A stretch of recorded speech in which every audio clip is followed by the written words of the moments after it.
Welcome back, everyone, once again to a new installment of Screenplay Rewind. I'm Geoff. I'm Ron, and everybody just take a deep breath, loosen your sphincters. We don't need any podcast hour Rambos here. Yes, we do. Did you write that down to make sure I remember to say it? I did. Nice, well played. Well played. And that's the only note either of us probably took. And I changed rush hour to podcast hour just so I didn't say the wrong thing. Oh, okay. Mm-hmm. The most extensive notes I've ever taken for any podcast is that opening line right there. I used to take like super detailed notes for stuff, and I just stopped at one point. The episode's too stiff when we do that, you know? Yeah. I like a good loose podcast. I don't when you say that out loud, but I like my podcast to be loose and fluid. Good moist podcast, you know? I like my podcast like I like my men. Moist. There's a callback for you. Man, just side note, how nice is it that it's been like 70 degrees outside and not just like a hellscape? Well, I've been in hell for the past week, so I haven't been outside to enjoy it. Why have you been in hell the past week? Because Sunday, for whatever fucking reason, I decided to eat out. So I spent all Sunday night and Monday just making offerings to the porcelain gods. What did you eat? Well, let me tell you something. I don't know. Sometime late last year, I went out and got a burger. I needed a steroid and antibiotic afterwards. Then when I was on my vacation recently, I got a burger. And then I was making offerings to the porcelain gods all night. And then on Sunday, I went to Texas Roadhouse and got a burger. And Sunday night and Monday, porcelain god offerings from both ends, occasionally at the same time. It was amazing. I think you might need to stop eating. I think that's the running trend here. At least stop eating burgers. And at first, I didn't know what was wrong. I was like, surely it's not food poisoning again. I went from never getting food poisoning in my life to I get it every time I eat out. So surely it's not that. But it sounds like a skill issue to me. I had a burger. My daughter had a burger, and she was throwing up. And my son had a hot dog, and he had it from the other end. The only one that did not get anything was Chris, who had chicken. I was about to say, did she get the steak instead of the fish?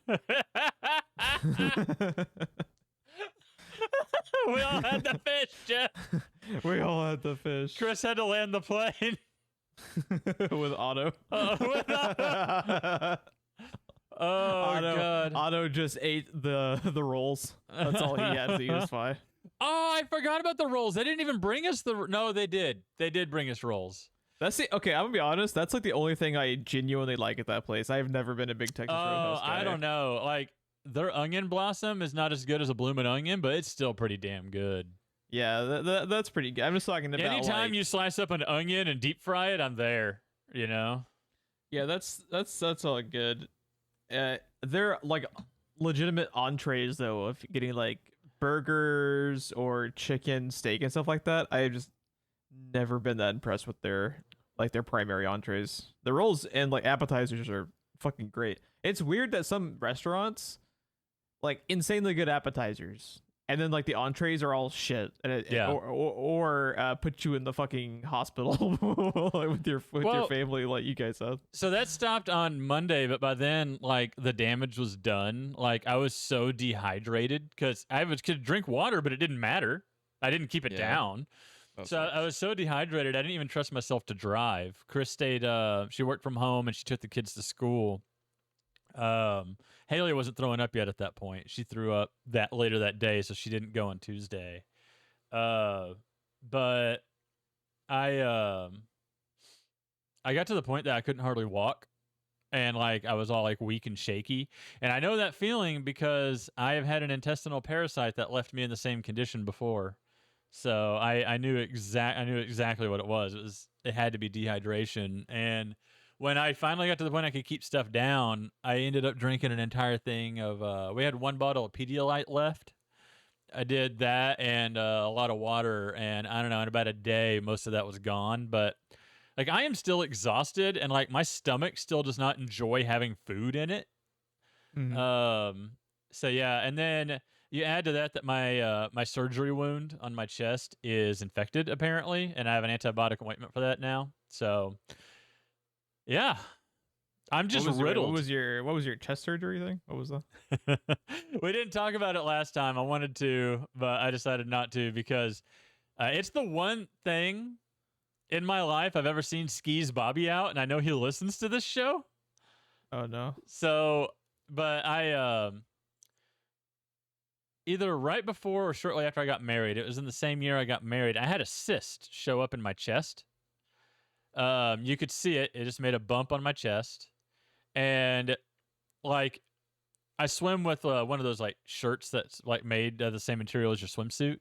Like when that is wet, you can see it because you know how those things just stick to skin tight to you. You could see the little bump on my chest.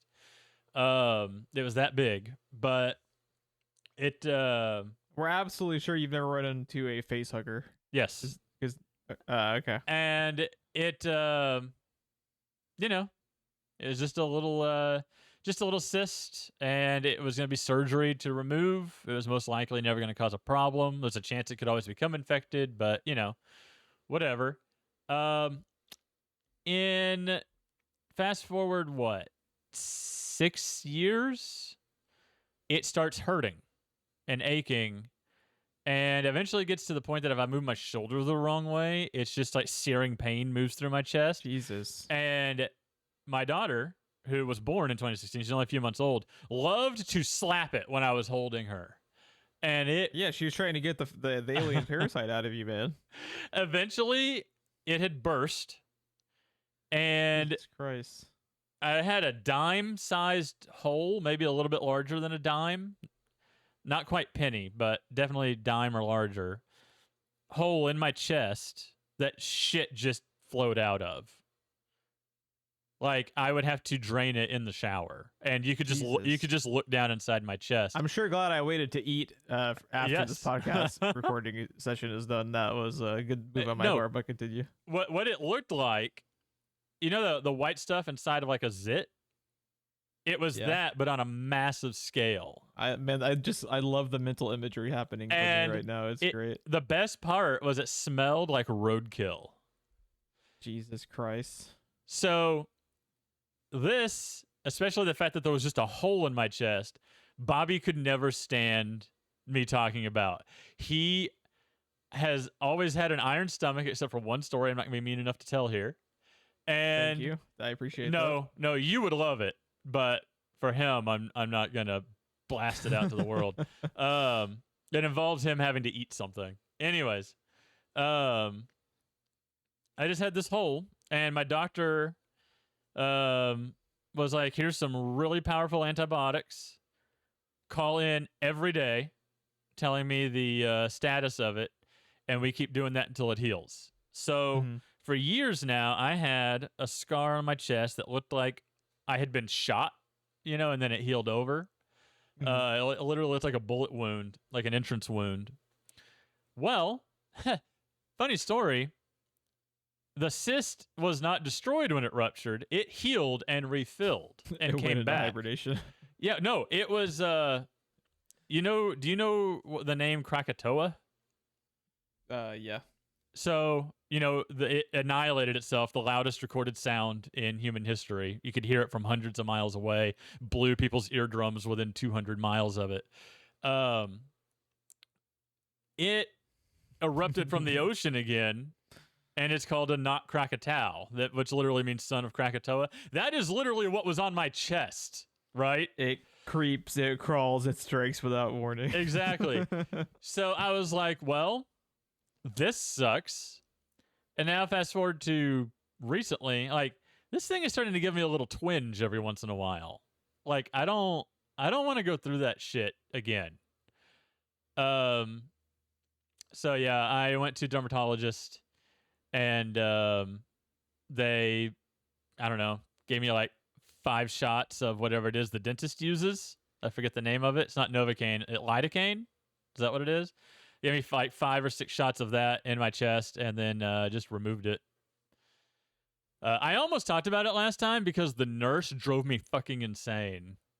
But yeah. Well, there you go. Yeah. So I have a surgery wound on my chest that is now like, I don't know, inch and a quarter long as opposed to the little bump that I had before. And stitches I've already removed because this was 3.5 weeks ago, and you remove them at 2 weeks. I waited till 2.5 because fuck that noise.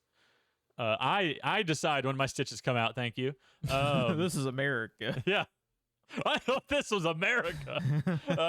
Yeah. So, anyways, I've got that. Apparently, it managed to scab over. You're supposed to use Vaseline and a bandage to ensure that doesn't happen, because bacteria from your skin gets underneath the scab and then it infects it. And even though I was following their instructions, it scabbed over, and I was like, "It'll be fine." And now it's infected. So And now you have to nuke it from orbit because that's the only way to be sure. well, now it's going to take an additional 4 weeks to heal, possibly. So that's fun. that's great.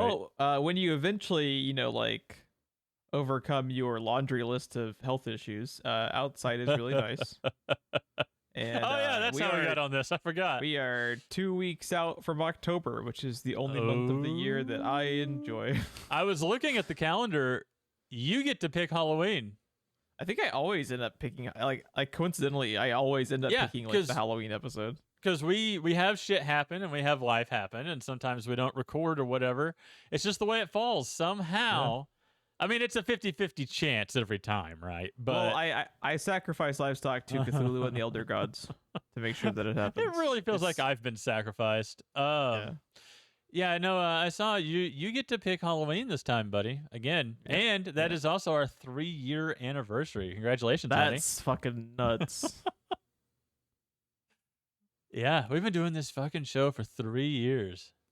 Is it weird that, like, isn't it almost like 4 years of COVID being a thing? That's really strange. Yeah.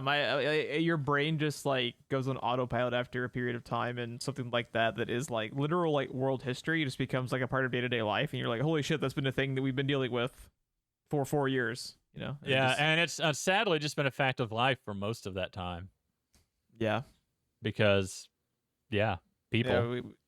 We kind of lost that. We need another podcast to talk about that. Yeah, we pretty much lost the war before the battle even started. Yeah. It was kind of rough, but man, I think we have a couple of questions and comments though. So would you like to read the comment that we had? I really love your moving right along after my horrifying stories. Well, I don't want to learn about some other terrifying fucking health issue that you've had this week, so we're just gonna move right along to super happy fun time for questions and shit. So yeah, moving on. We have a comment on the old YouTubes. I'm sorry we keep talking about your tubes, Geoff, but on YouTube, we Bobby left us a comment on. By the way, this is episode 81. That's also insane. That is weird. Coming up on 100 in another 2 years. Actually, about another year, probably. Anyway, it's too late for math, man. Well, we put out one every 2 weeks. That's what, 26 a year if we didn't take off or have things happen, right? Yeah, but we also do like Friends and Family Month, and sometimes do specials and like ramp up the episode. God damn it, Geoff! So. It was an estimate. What do you want from me, man? What do you want? I need hard science, man. I'm Gary Busey. Look, I can't get on predict my fucking protocol, man. I can't predict how many fucking Smurf accounts Soapy has when he starts. We have a chain of command. Okay, you report to me. I need this exact number. 0600 hours, please. Do your fucking job. But on our Children of Men YouTube. Bobby said, I knew it had to be Geoff's fault. And there you have it. It had to be Geoff's. God, I feel like I know what he's talking about, but I can't fully remember. I feel like there's something there trying to come to the front of my brain. It's why the episode was late. He knew it had to be my fault because the episode was late. Oh, yeah, because your computer exploded. Yeah. Actually, no, you blew it up. If I recall, you blew it up. No, it got tired of listening to this podcast, and it just tried to off itself, which I can understand. I can get behind that. And we have a question from the lovely Aurora. Her question, Ron, brace yourself. Oh boy. It is a non-film, non-TV related question. I don't know what to do. It's really funny after all we've discussed about food.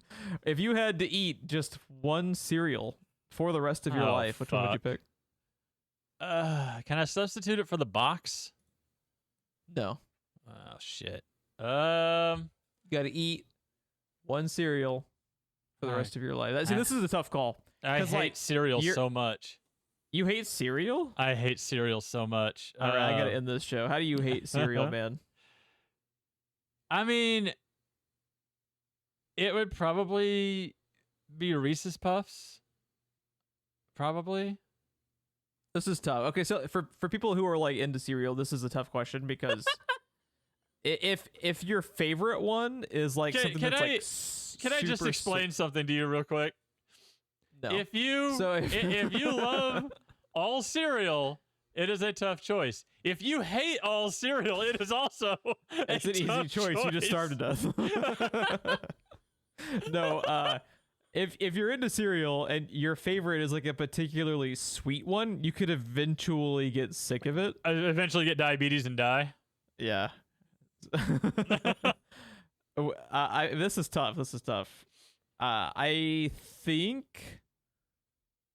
think I'm gonna go Honey Nut Cheerios because I feel like Honey Nut Cheerios are ones that are not insanely sweet to where I could eat them and not get like, because if I ate something like super sweet, I would absolutely get sick of them like rather quickly and then just stop eating cereal altogether because I get sick of it until like 5 years pass and it's like, hey, I'm no longer sick of that thing that I burn myself the fuck out. I do that with food sometimes. I'll like eat something too much and just burn myself out on it and not touch it for 5 years. Honey Nut Cheerios, I feel like is one of those that the box has more flavor though. I really like Honey Nut Cheerios, but you don't like cereal at all. So like your opinion's like moot because you just don't like it. That's fair. Yeah, it's like grading like the difference. Like if you're grading like steaks, but you just don't like steak. It's like you can if you don't like it, you don't like it. You get the fuck out of my podcast if you're not liking steak. I love steak. I love steak. I'm just afraid to eat meat out at this point. We've discovered you are much pickier about food than I am, and food is much pickier about you than it is with Which is me. weird because I feel like I'm pretty open-minded when it comes to food. I'd say you're very picky when it comes to food. Really? I'm also picky to an extent when it comes to food, but I don't know. I guess I'm just used to living with my wife, who is like the most picky person I've ever met. I remember like from working together at Cinemark, how like picky you were about like fast food options. Like you hated like 95% of fast food options, and usually I'll just like say fuck it, I'll eat it. Is that really food? That's fair. It's the goop that ends up in the bag. There are a lot of fast food places that I can't stand. It is true. A lot of best fast food places are shit. But at that point, though, you're talking like brands, right? Because like one of the worst burgers you can eat is Burger King, but I love me a good burger. Like I don't hate burgers, I just hate Burger King. See, I like fully acknowledge that Burger King is terrible food, and I will still eat it because it's a cheeseburger. Well, the one that we used to go to when I was a kid was literally like wilted lettuce and moldy cheese, and sometimes the bun was a little Burger green. Burger King foot lettuce. Yeah, like have you ever seen that video? No, I have no idea what you're talking about. The worst thing you want on your burger is Burger King foot lettuce. It's like a YouTube meme. Huh. But I'm too old for YouTube memes, Geoff. Dude, I'm fucking too old. But in true Danny Glover, I'm too old for this shit. I was just trying to figure out how to work it in. Yeah. God, or yes. I'm gonna go Honey Nut Cheerios. That's fine. And well, I mean, I love Reese's, so I gotta have my Reese's for breakfast. So there you go. All right. I think part of it is that not only can I not drink milk, I absolutely hate milk. So if I have cereal, it's dry. I'm not lactose intolerant to the extent to where it can kill me, but it'll upset my stomach if I eat too much cheese or drink milk with stuff. It's back to the porcelain gods if I have milk. We have to get like oat milk, which is unfortunate because I like the taste of cereal better when it's with traditional milk, but traditional milk wants to kill me, so I have to eat it with oat milk when I do eat it. Yeah, the texture on all the milk substitutes are just off for me. But there's this one that Chris has been buying the kids because like we cook with milk, but the kids are the only ones that like drink it. Um, we do grocery pickup for a lot of stuff, but like we did milk in grocery pickup, and then it would just go really bad really fast. Like it had been left out of refrigeration for a while. So we switched to well, there's a handful of things we don't trust other people to pick for us. So we have a local grocery store chain called Reese's here. I go to Reese's for that stuff because it's like produce and fruit and meat, like raw meat and stuff. I don't trust random teenagers at Walmart to pick those for me. They can't even pick a can that's not dented. So we do that, and I started getting milk from there. But you know where I live, Geoff. God damn it, if I hit a traffic light, I'm adding 5 minutes to that commute already. So that's pretty rough. I had the same problem. Like I just couldn't keep milk. And there is a shelf-stable milk that you can buy. I can kind of see the logo in my head, but I can't think of what it's called. But it has no lactose, and it doesn't have to be refrigerated unless it's been opened. Like it can just sit on a shelf. So that's what we switched to. And I don't know, that problem just fucking ended. There you have it. So you might try that. I can send you a picture of it or what the name of it or something after the podcast if you wanted to look it up.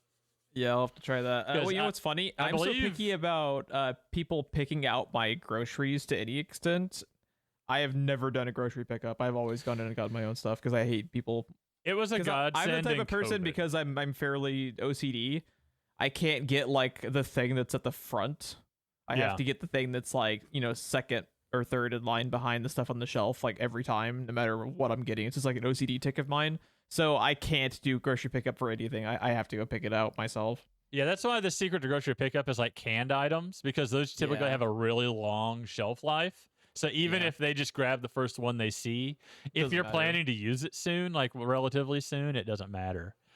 So usually I'm just kind of in and out of Reese's. Like I'll go to Walmart, do that, drop it off at the house, and then I'll go back to Reese's, and I'm literally just in and out. It's just a handful of things I'm grabbing. So yeah, it's pretty smart. But I was at a time saver too. I don't know if I said this, but I'm pretty sure that milk is also like lactose free. Yeah, So. I need it. And I'm the type too where it's like cheese will mess me up pretty good, but I fucking love cheese. So I just suffer and eat cheese. Milk is the only thing that messes me up, except for Sonic ice cream. I don't know why. Sonic ice cream. Sonic ice cream is pretty flavorless to begin with, but they give it to you in such huge portions when you buy it. So, but that will mess me up. That's the only like dairy product that has ever really messed me up. But straight milk, like I used to drink milk, and then all of a sudden I couldn't anymore. And then the first time I tried it after I couldn't, it had been years since I had it, the texture I couldn't handle. But when I was fine with it back when I was drinking it, because I was used to it. I drank it, and then I quit for a while. And I was like, oh, I don't like this. I don't like the way this feels in my mouth at all. Someone's gonna take that soundbite. It's got a real bad mouth feel. I'm telling you. I like how horrifying this episode opened up, and then we just relayed into a 20-minute conversation about food. And then we're gonna use that as the end cap. Food is where my my problem started, right? That's where this whole thing started. So we're still on track in a way. Yeah. Well, when you no longer get, eat a burger and get food poisoning, the weather is nice outside, and it makes me happy that it's almost October. I am about to have to like bring out my fucking hoodies and stuff, and that makes me happy, dude. We're celebrating my dad's birthday tomorrow, and we're doing a Happy cookout. Birthday, Ron's dad. We're doing a cookout. He's cooking burgers, and I was like, "Does that technically count as a burger out?" Because I'm kind of done with burgers out, at least for a while. Oh man! Real quick before we move on. Do you want to know? Do you want to know what Texas Roadhouse calls a fucking hot dog?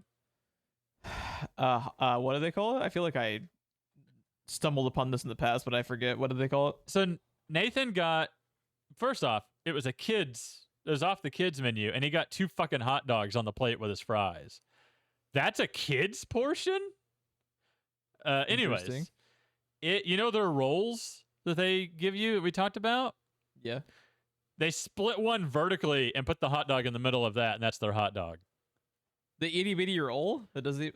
It's bigger than that. It's like in a muffin. It looks like it's from a muffin pan. Yeah, but it's like too small for the hot dog, I'm assuming. So it's just like jutting out the sides. Especially since they cut it vertically, the hot dog is sticking out. Like half the hot dog is sticking out of either side of the muffin. Yeah. Then you can't get the proper like condiment, Oh, there was no condiments. Because who the fuck orders a hot dog and doesn't because want it's condiments? a fucking sweet roll. Like what the fuck? Yeah, I'm gonna be honest. I think Texas Roadhouse might be one of the single most overrated chains. I like how you're like, you know what? I'm fucking done. This has done it. I'm not the one whose entire family got poisoned by it, and I'm still like, you know what? Fuck you, Texas That's a Roadhouse. bridge too far, Texas Roadhouse. See, I'm trying to find a picture of it, but these are all just normal ass American hot dogs. I'm trying to find it, but that is not what he. Let me put. Maybe it's just the way they do the kids. Yeah, it's probably the way they do the kids, but it's also fucked up because like a little kid wants a properly set up hot dog, like yeah, it like kids don't go for novelty in food. Trust me, I've tried to be novel. It doesn't work. They know they won't eat it. What the little smart bastards. Yeah, I'm not finding a picture. I'm gonna keep scrolling as we do the podcast, though. Surely, if I scroll enough, maybe it's just the way this one Texas Roadhouse does it. Maybe just that Texas Roadhouse just fucking sucks, and then they had no idea what to do. They're just like they don't know how to make a hot dog, and they don't wash their fucking hands. Apparently, yeah. Don't need a Texas Roadhouse. Everybody, PSA. We probably got to like switch to the show though, because this is probably like the longest preamble we've had in a while. I forgot to start my timer, so I don't know. I don't know how long we've been talking about food poisoning, cereal, and cysts for 27 minutes. I insist that we keep going, Jeff. I insist that we move on to a different topic. You want to talk about some Predator 2, Ron? God damn right I do. Spoilers for Predator 2. The spoilers are, I fucking love this movie. Do you want to quickly do a like rundown on what made you decide to pick this? I know you talked last time because it was an option. You talked about how you were either going to be doing the redemption with this or the propaganda. Yeah, the propaganda. And I completely forgot that this movie is a propaganda movie. It's very propaganda. Yeah, I completely forgot about that. So you got suckered. You got to do propaganda either way. Yeah, you either get propaganda with Danny Glover or propaganda with Stallone, and I will pick Danny Glover every time. I don't know, man. We're gonna have a good time with the other movie. Yeah. So I listen to a lot of podcasts and I read a lot of entertainment news. And every once in a while, someone just out of the blue will just come out and start slamming Predator 2 like it's the worst bullshit that's ever come out of Hollywood. And I don't understand it. I've never understood it. One podcast that I listen to, every time it comes up, and it comes up a shocking amount on that podcast, the guy always says that there's only ever been one good Predator movie ever made, and that's the first one. There's only ever been one good Alien movie ever made, that's the second one. And that there's whoa. Who said Alien? The first movie wasn't good. Who said this? Geoff from Rage Select. I want all of my Patreon money back. I want to fucking check by Monday. And he's always said that there's only ever been one good Jurassic Park movie ever made, and that's the first one. And I disagree on all of those counts. But I think Jurassic Park, there's a very good argument. No, if we're talking Park, all three of those movies are fucking great. The first Jurassic Park is great, and everything that came out after it is questionable to mid. The first one is the best one.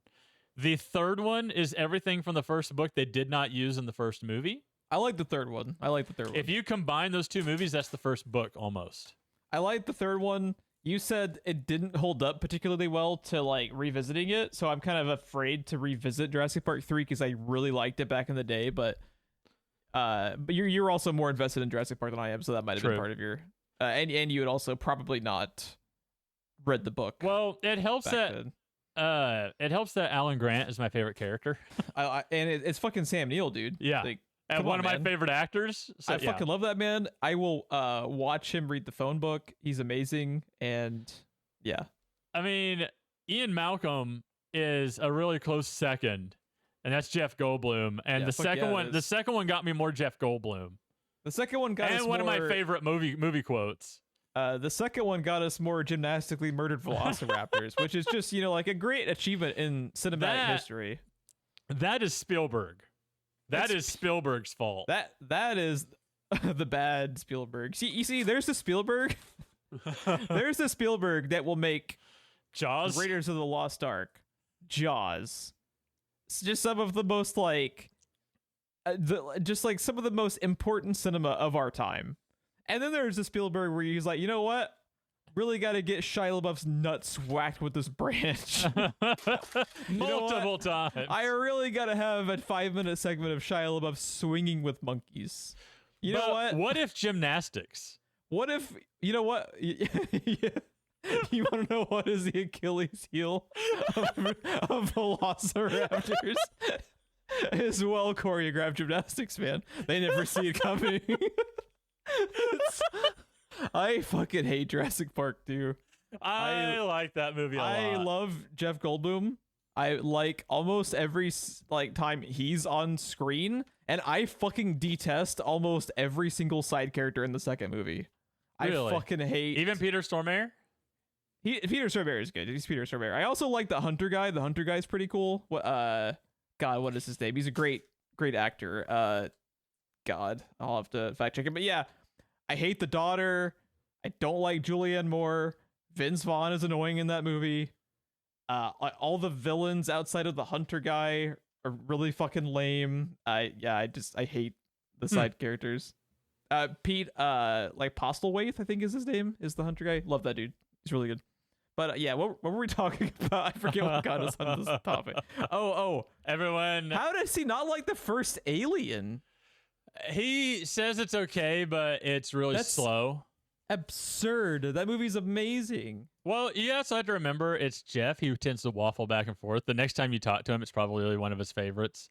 But he does have bizarre taste in movies too. It's not just him. It's like every podcast that I listen to, every website that I read, every once in a while just brings up Predator 2 and annihilates it. And I've never understood why. I have my theories, but those theories don't make sense because they're all things the first movie did. Like they just reformatted this movie from the first movie.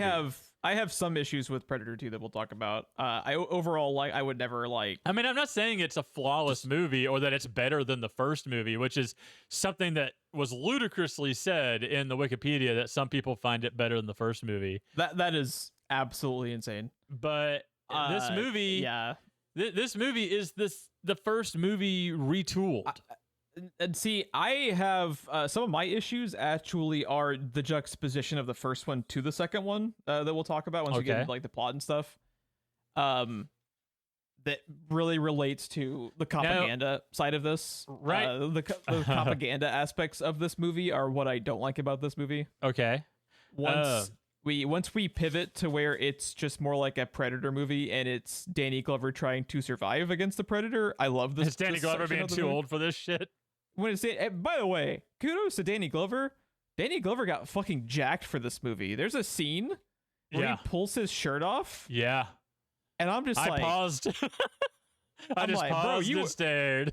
I have visual evidence you are not too old for this shit, sir. Good God, that man was hitting the goddamn gym like 4 hours a day for that. I was like, like the LaBeouf gif of him clapping, like, well played, man. Did you see his quote? No, what was his quote? Wikipedia has this quote where he talks about how proud he was of his performance. He says, I have 2 films that I've done that I feel I was bigger than life in which I felt I could control the space. Silverado for me and Predator 2. In Predator 2, I was like, who's the baddest cat in your space? And the baddest cat says, I'm going to challenge you, mano a mano. I was the baddest guy in his space. What happens? I kill him. Then the others come around. I'm like, all right, who's next? I was about 42 or 43, in the best shape of my life, the best shape I've been in. I was running on the beach, had my training. I was lifting weights a lot more than I am now, and I'm really feeling it in that movie. So it's Hell like yeah. one of his 2 favorite roles he's ever done. That is one of the most badass lines in Predator history when he's like, all right, who's next? Like, And- fuck yeah, Danny Glover, get it. But he says it with all the cadence of I'm too old for this shit at the same time. It It's is great. amazing. I fucking love it. Yeah, it's my favorite bit of the movie. You want to talk about the cast and crew, and then we'll rotate into like talking about specific aspects of it? Yeah. I was just gonna throw in real quick though. The critics have always destroyed this movie, but based on what I've been reading, most of them seem to praise him. Like they hate the movie but love Danny Glover. The cast is overall like pretty good for this movie. And there's some weird casting options that could have happened that we'll get into too. Okay, It's a completely different movie. You know a lot more about the background of this movie than I do. I had watched this a really, really long time ago, barely remembered it. So this was pretty much like a fresh watch for me. Which is the best way to revisit something that you're either unsure about or on the fence on, right? Right, yeah. And I don't think it's possible. Like, I feel like Danny Glover was one of those guys where he's not like a Gary Oldman where he disappears into like But he has roles where- charisma. He has great charisma. He's always likable, and he elevates the fuck out of his character. Because one of my issues with this movie is how fucking cliche some of these characters are. He has not one, but 2 fucking sit downs with a superior officer of, God damn it, you're a fucking loose cannon, but you're the best goddamn cop on this force. I'm just like, bro, this was cliche in the 70s. Well, isn't that the point, though? The first movie did that with, like, Rambo-type movies. See, okay, that is my big issue between the first and second one. The first one did it better. There's a delineation in the being self-aware of what... Okay. Just real quick, and then we'll talk about the casting group. But before I forget about this point, okay. Why it doesn't work as well in the second movie. The first movie is a lot smarter about being self-aware because of how it sets up the Predator. Because the first movie, the first like 30 minutes of it is like, you know, like your macho Rambo style Arnold Schwarzenegger movie where it's a bunch of macho badasses doing one-liners and stuff, because that sets them up to then get one by one like fucking decimated by the Predator, and you're like, oh shit. The super cliche cop stuff doesn't serve a purpose. It's just cliche cop stuff because they're bad at writing cop stuff. You know, it doesn't set up the Predator. It doesn't set up fucking anything other than they're all terrible cops. Like Danny Glover's like, now nobody touch anything until we get forensics in here, as they all proceed to walk through blood and touch everything without gloves on, and it drove me insane. And he's doing it too. He's doing it too. He's They're doing it so too. fucking It's so good. Dude, the superior officers who are trying to keep them out of the buildings have a point because they're fucking terrible. they contaminate. Like they're touching the murder weapons with their fingers, man. What is happening? Like, have y'all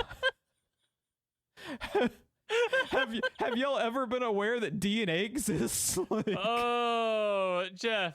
This It's was 1990. We didn't have DNA. dude, it's so dumb. He's like, nobody gets in here until forensics. You know what it reminds me of? What is forensics gonna do, bro? You fucking destroyed every fucking crime scene, man. You know what it reminds me of? What? Is it what was it called? Memories of a Murder? If Danny Glover just did a few more drop kicks, it'd be eerily similar. Because I mean, that's the way all the cops were in that movie. So, okay, do you get what I'm saying, though? Yeah. Like, No. the macho stuff is specifically self-aware for a purpose. Yeah. The cops being cliche doesn't serve a purpose and ultimately doesn't fucking matter because, like, Danny Glover could just be a dude at the end. He's just, it just ends up that's the basically point like where of it Danny doesn't Glover. matter. That's the point of what, Danny. sorry? The point of Danny Glover. The reason why they wanted him is he is supposed to be just a dude. Yeah, he is just a He's dude. fucking So, like, super cop. I don't know why how are many we- random Joes are super Oh, cops. He's super fucking murder cop. He's a terrible police officer. Dude. He does nothing but fuck. He's a great PUBG player. Like the way he goes in at the beginning with the car to save his voice. That's what I was gonna say. There's a fucking war in the street, and he comes in like Captain America and ends it in 5 minutes. What does he say? He has the drop with his shotgun on like 5 guys Hey, with assholes. Augs. Like, if he doesn't have plot armor, they just turn around and murder him. He's so honorable he has to give them a chance to draw because he has plot armor. Okay. But like, why? Why No. is he? This is why I want to do that other movie with you also, like live recording in person, because I think the disconnect between you and me with this type stuff is I grew up watching propaganda movies. Like the propaganda shit in this movie is incredible. I fucking love it so much because this is the airplane of propaganda movies. Like the whole point of this, they didn't do it as well as the first movie. But if you've ever watched Cobra or Dirty Harry or any of those movies, like they take themselves so fucking seriously. Whereas in this movie, like it almost feels like they're trying so hard to be as stereotypical as possible. And it's amazing. See, that's the thing though, is it's the same writers. But the exception is they don't have Shane Black. Exactly. They don't have script doctoring. They don't have the Shane Black once over. After watching this and having watched the first one, I think all of that super clever... I ain't got time to bleed. All of that super clever self-awareness, I think all came from Shane Black. Because the reason they do all that shit in the first movie is to like lull you into a false sense of security that you're watching one of these 80s Schwarzenegger still on Macho Man movies where they're fucking invincible. They can walk Commando. They could like Commando, like they can walk through any situation and be fine. And then when they have like the nuts and bolts of that type of movie at the beginning, and then all of a sudden they just start getting picked off easily one by one by the Predator, you're like, oh fuck. I'm scared. Sets up like you get I'm scared line, which you never hear in those movies. It sets up like so much of the intensity of the second and third acts of that movie with how self-aware and how clever it is. But what I know you're saying they're like intentionally doing these cliches and stuff, but it doesn't serve a purpose. So no, it doesn't. But I love it just because it's so bad. It's so B movie bad. See, and like. There's a disconnect for me because I fucking love how clever the first movie is. Oh yeah, absolutely. And then I watched the second one, and I'm not expecting the same level of like cleverness because like it's kind of hard to like put you have the lightning in the bottle a second time. But why is it so cliche to like I actively dislike the first like 45 minutes of this movie when it's just propaganda stuff. I don't like it. I don't have that background. I wanted more from this, especially since it's the same writers. And I like the second half of this movie when it turns into a Predator movie, but the first half when it is just like propaganda shit and there's like really barely Predator stuff happening, I don't care. I just get distracted by how annoyingly cliche and dumb these fucking cops are. The FBI or whatever fucking Gary Busey's task force is they're all on the right for trying to get these idiots out of their crime scenes. I don't think they ever say. Nothing. I don't think they ever say what they are. They're basically the Men in Black. Yeah, they're like a Men in Black type thing. Exactly. That's a good point of comparison. But yeah, I think the first like 30 minutes of this movie is painfully fucking dumb. It's painfully fucking dumb, and I love it. If it works for you, that's great. If it doesn't, I think the way this movie like gets off on the wrong foot with some people is Police Academy, and I love it so much. But they're in this franchise that has like one of the like most clever. I think like the two like arguably like most clever action movies ever are the first Die Hard and the first Predator. And for your follow up to have like all these like really dumb cliches just for the sake of being a B movie to me is a disconnect because I'm expecting better from these writers. I'm not saying they're trying to be a B movie. I'm not saying they're trying to be a B movie. I think they're trying to be a legit like propaganda film, but it's coming across as if they're trying to do the other thing. Isn't a legit propaganda movie basically a B movie though? I mean, like, those were A movies at the time. Clint Eastwood put asses in seats, man. So did Stallone, and so did Schwarzenegger. Yeah, I guess like a B movie looking at them from 2023 Kurt critical Russell, analysis. like yeah. I think it is like if it's not intentionally set up as a B movie, then these guys are some of the worst writers of all time for cop stuff because it's painful. No, There's so much dumb shit happening. they're definitely bad at it. Like, I understand what they were going for, right? Because in real life, like a cop that is trying to take on whatever is happening would have to go through all this red tape and rank and file and bullshit. His boss would be getting in his way. But they're so bad at writing it, and then they eventually just drop it. Once this buddy bites it and he goes rogue, they just drop all the propaganda stuff. And then the movie turns into a fucking legit good Predator movie at that point. Yeah, and then I'm in. Yeah. That's what I want. I don't like. Man, also, I think this movie easily could have been cut down to like 90 minutes. There's some. How long is it? It's like an hour and 48. Oh, it doesn't feel it at all. I was feeling the time, dude. Really? I was like, I really dislike. I think the first like 40 minutes of this movie is exactly why there's so much vitriol towards it, because it does not set itself up on the right foot. If it's not going for what you're going, like you were kind of like in the bag for what this is going for at the beginning. I'm not, and I actively dislike it. So I'm. It's kind of like a mixed bag because I really like the last like hour of it when it turns into a Predator movie, but. Man, do I hate this propaganda stuff at the beginning, which is funny because it's just people from different backgrounds. I cannot wait to do Cobra with you. I cannot wait. You're going to have an aneurysm. I am, but I am more personally invested in this because I fucking love Predator, you know? And you got Predator, man. I did. I just wish that they spent more time doing the Predator stuff and less time doing fucking Cobra shit like they did. Let's run through the cast and crew real quick, and then we'll talk back more about some certain aspects. So we had mentioned the writers are Jim Thomas and John Thomas, who were the only like officially credited writers with the first film. But as we talked about, there's rumors of like just a ton of script doctoring from Shane Black. It's like it's his girlfriend has a huge pussy. It's like I think it's confirmed that he helped them with it, but like I think it's rumored that like he did like an extensive amount of script doctoring to it, and I believe it after watching the first 45 fucking minutes of this shit. Stephen Hopkins is the director. I think this is a delineation from the first movie. I think the direction in the second one is not near. I mean, obviously it's John McTiernan in the first one, so it's not a fair comparison. And this guy like never fucking done action before. I think some of the action is really poorly shot in this. I'm still trying to figure out what exactly happened to Bill Paxton.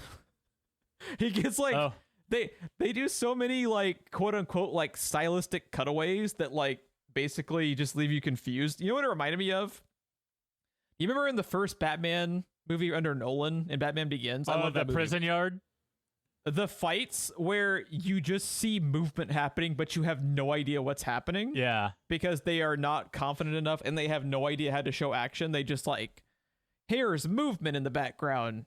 It's action. Yeah, I'm confused. You're confused. Everyone's confused, but it's action. And this movie is like full of it until the last like 30 minutes, and then I can actually see what the fuck's happening. Yeah, this is a problem with a lot of the type of propaganda movies we've been talking about, and 90s superhero movies, right? And early 2000s superhero movies have this problem as well.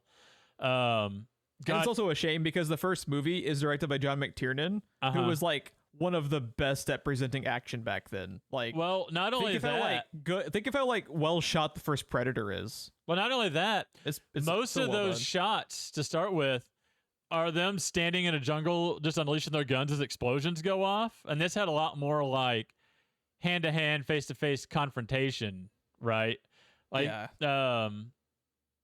So yeah, I don't know. The first movie handles action and stuff better because the stuff with Arnold versus mano a mano with the Predator at the end of the first one is shot a lot better. But yeah, this one falls into some tropes, some old Hollywood tropes that we have learned and gotten past. Most of filmmakers gotten past it, but. What were some of the tropes you're alluding to specifically?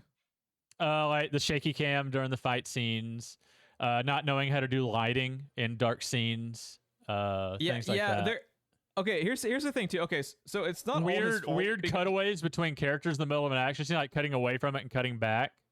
things the like that. connective tissue of like scenes, like the basic. I think there's editing here that's poorly done too. It's not just directing. So it's like it's like a combination of like poor direction, poor cinematography, and poor editing. There's a lot of weird. Ooh, that's not a good sign. It's edited by 2 people. It's there's a lot of like really strange transitions from like scene to scene where you can almost like it's very basic, but like you lose track of like where exactly is like Danny Glover going for this thing when he's like, so there's a few scenes where he's like, go here, I'm gonna meet you, go here, I'm gonna call you, and then anytime Danny Glover is like not on screen, you're like, wait, what was he going to go do? It's weird. Yeah. Stephen Hopkins is a director. The only like notable movie he had done before this was the 5th Nightmare on Elm Street movie. Yeah. So he should not have been directing this big of like an action movie. He has no idea what he's doing, and it shows. And that's not his fault.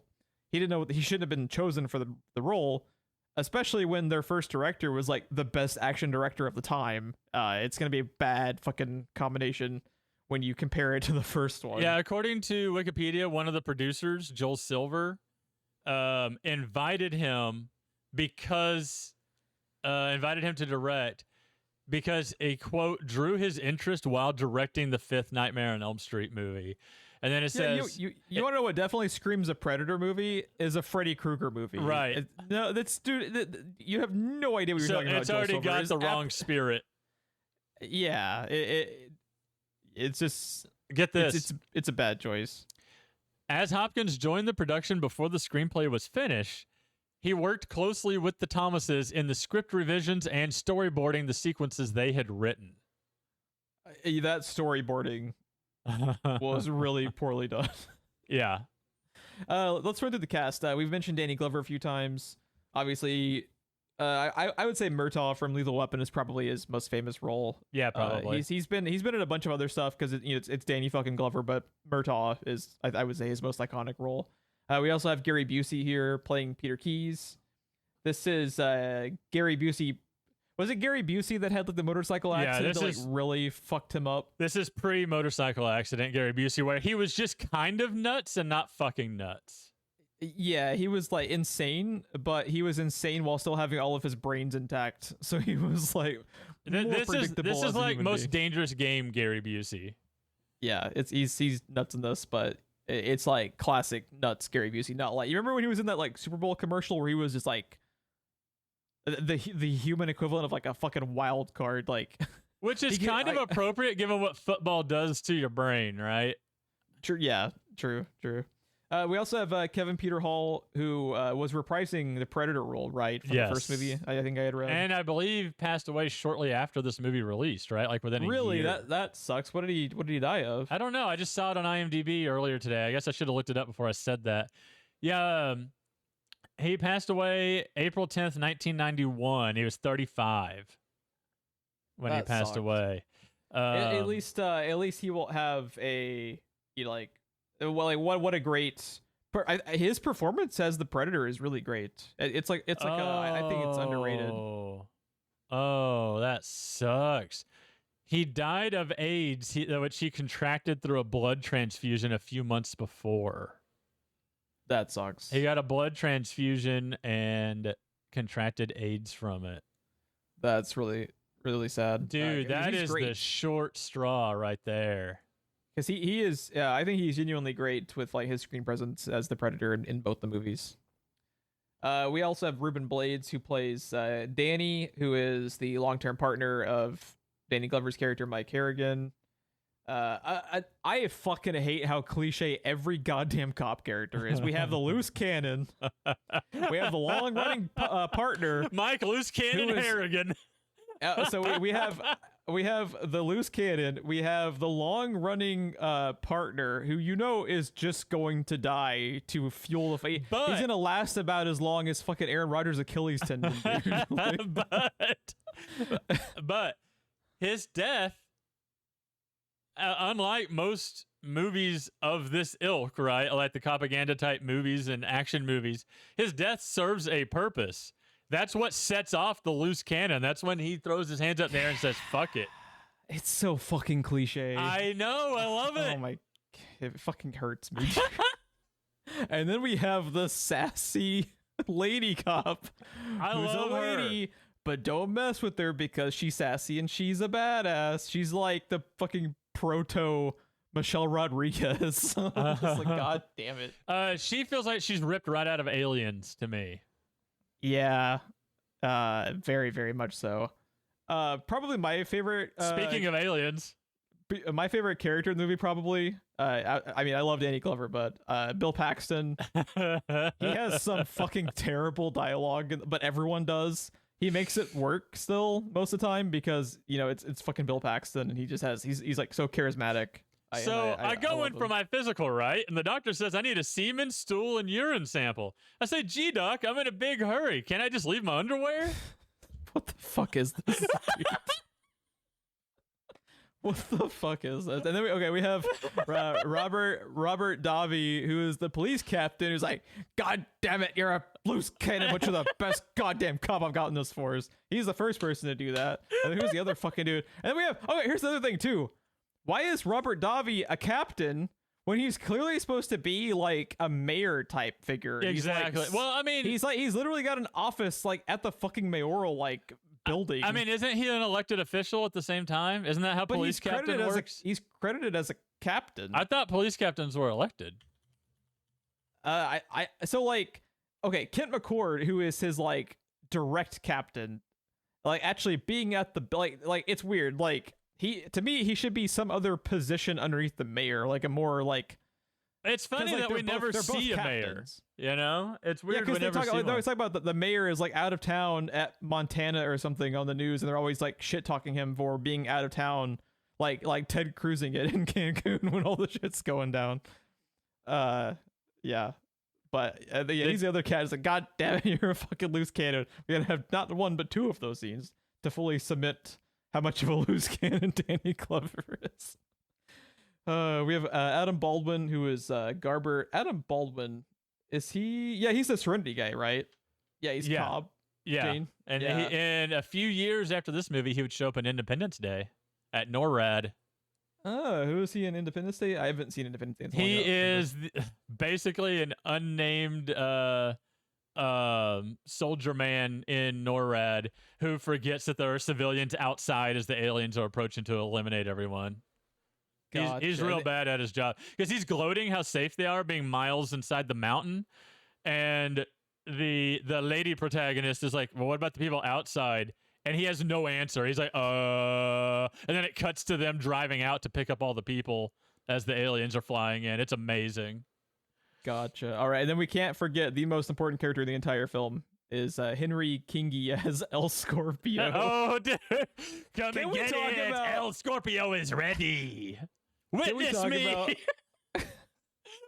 What is happening with these gangs? Dude, they are like cartoon characters in like a Warriors cartoon. Well, it's the 80s and it's the 80s and the 90s, dude.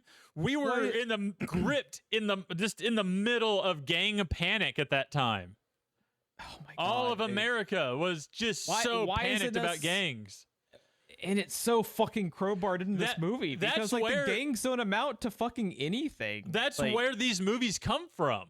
That's why propaganda movies exist, is the fear that America felt about gangs.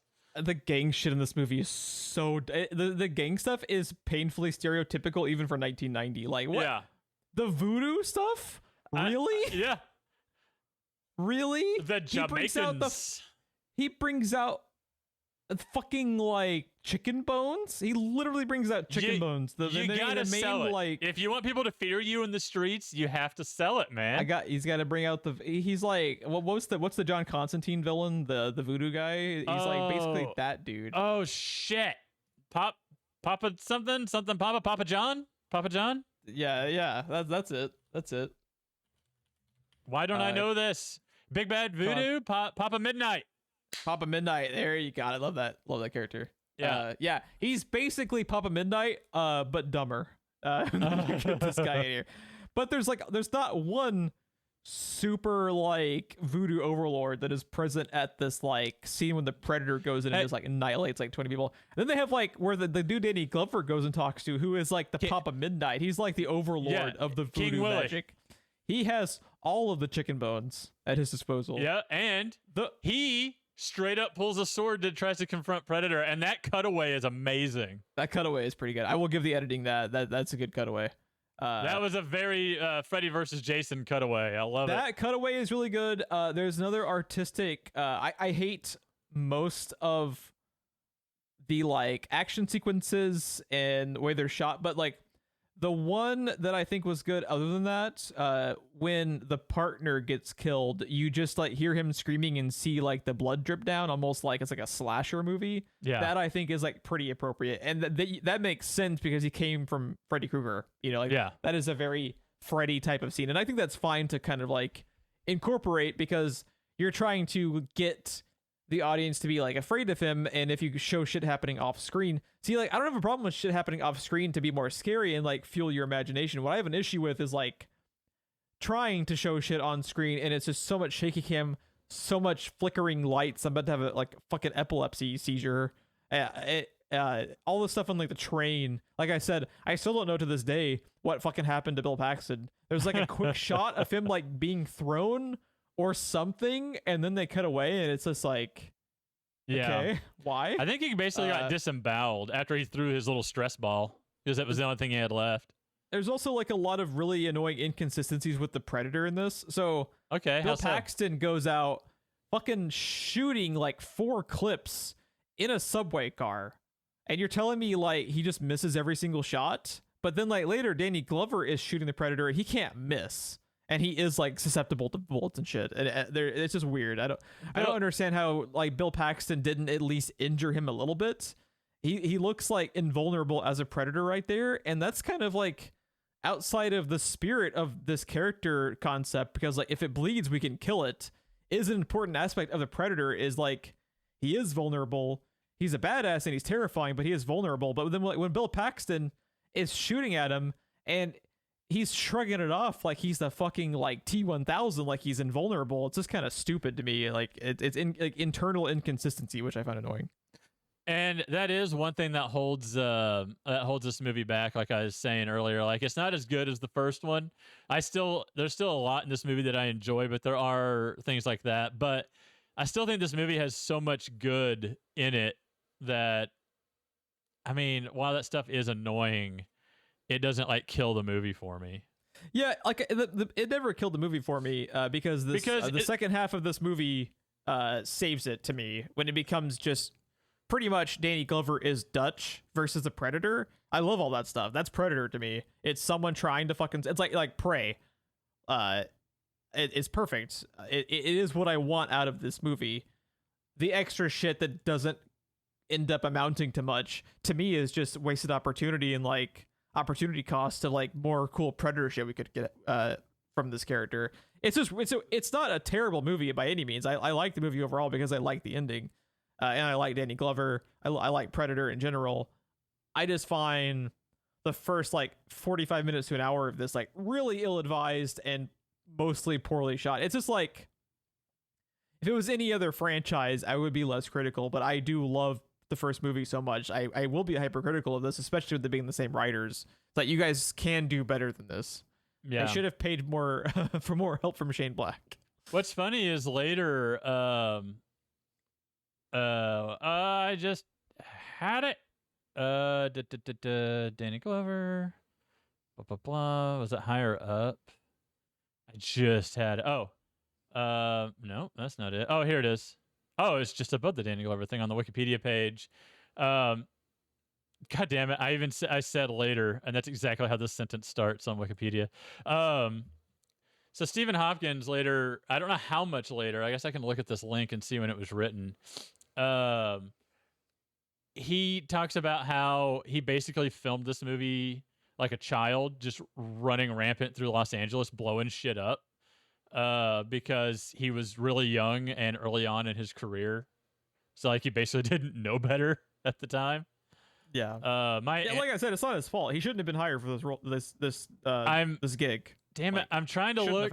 I'm trying to look at their citation on Wikipedia, but my antivirus is warning me of this website's known for Trojans, so I guess I won't be doing that. But I think a lot the of Texas Roadhouse of websites. I think a lot of what you're talking about with the inconsistencies come from the fact that they got someone who made a Freddy movie to make the monster movie, and monsters are not forces of nature the way something spiritual or demonic or whatever. There's a word I'm looking for and I can't find it.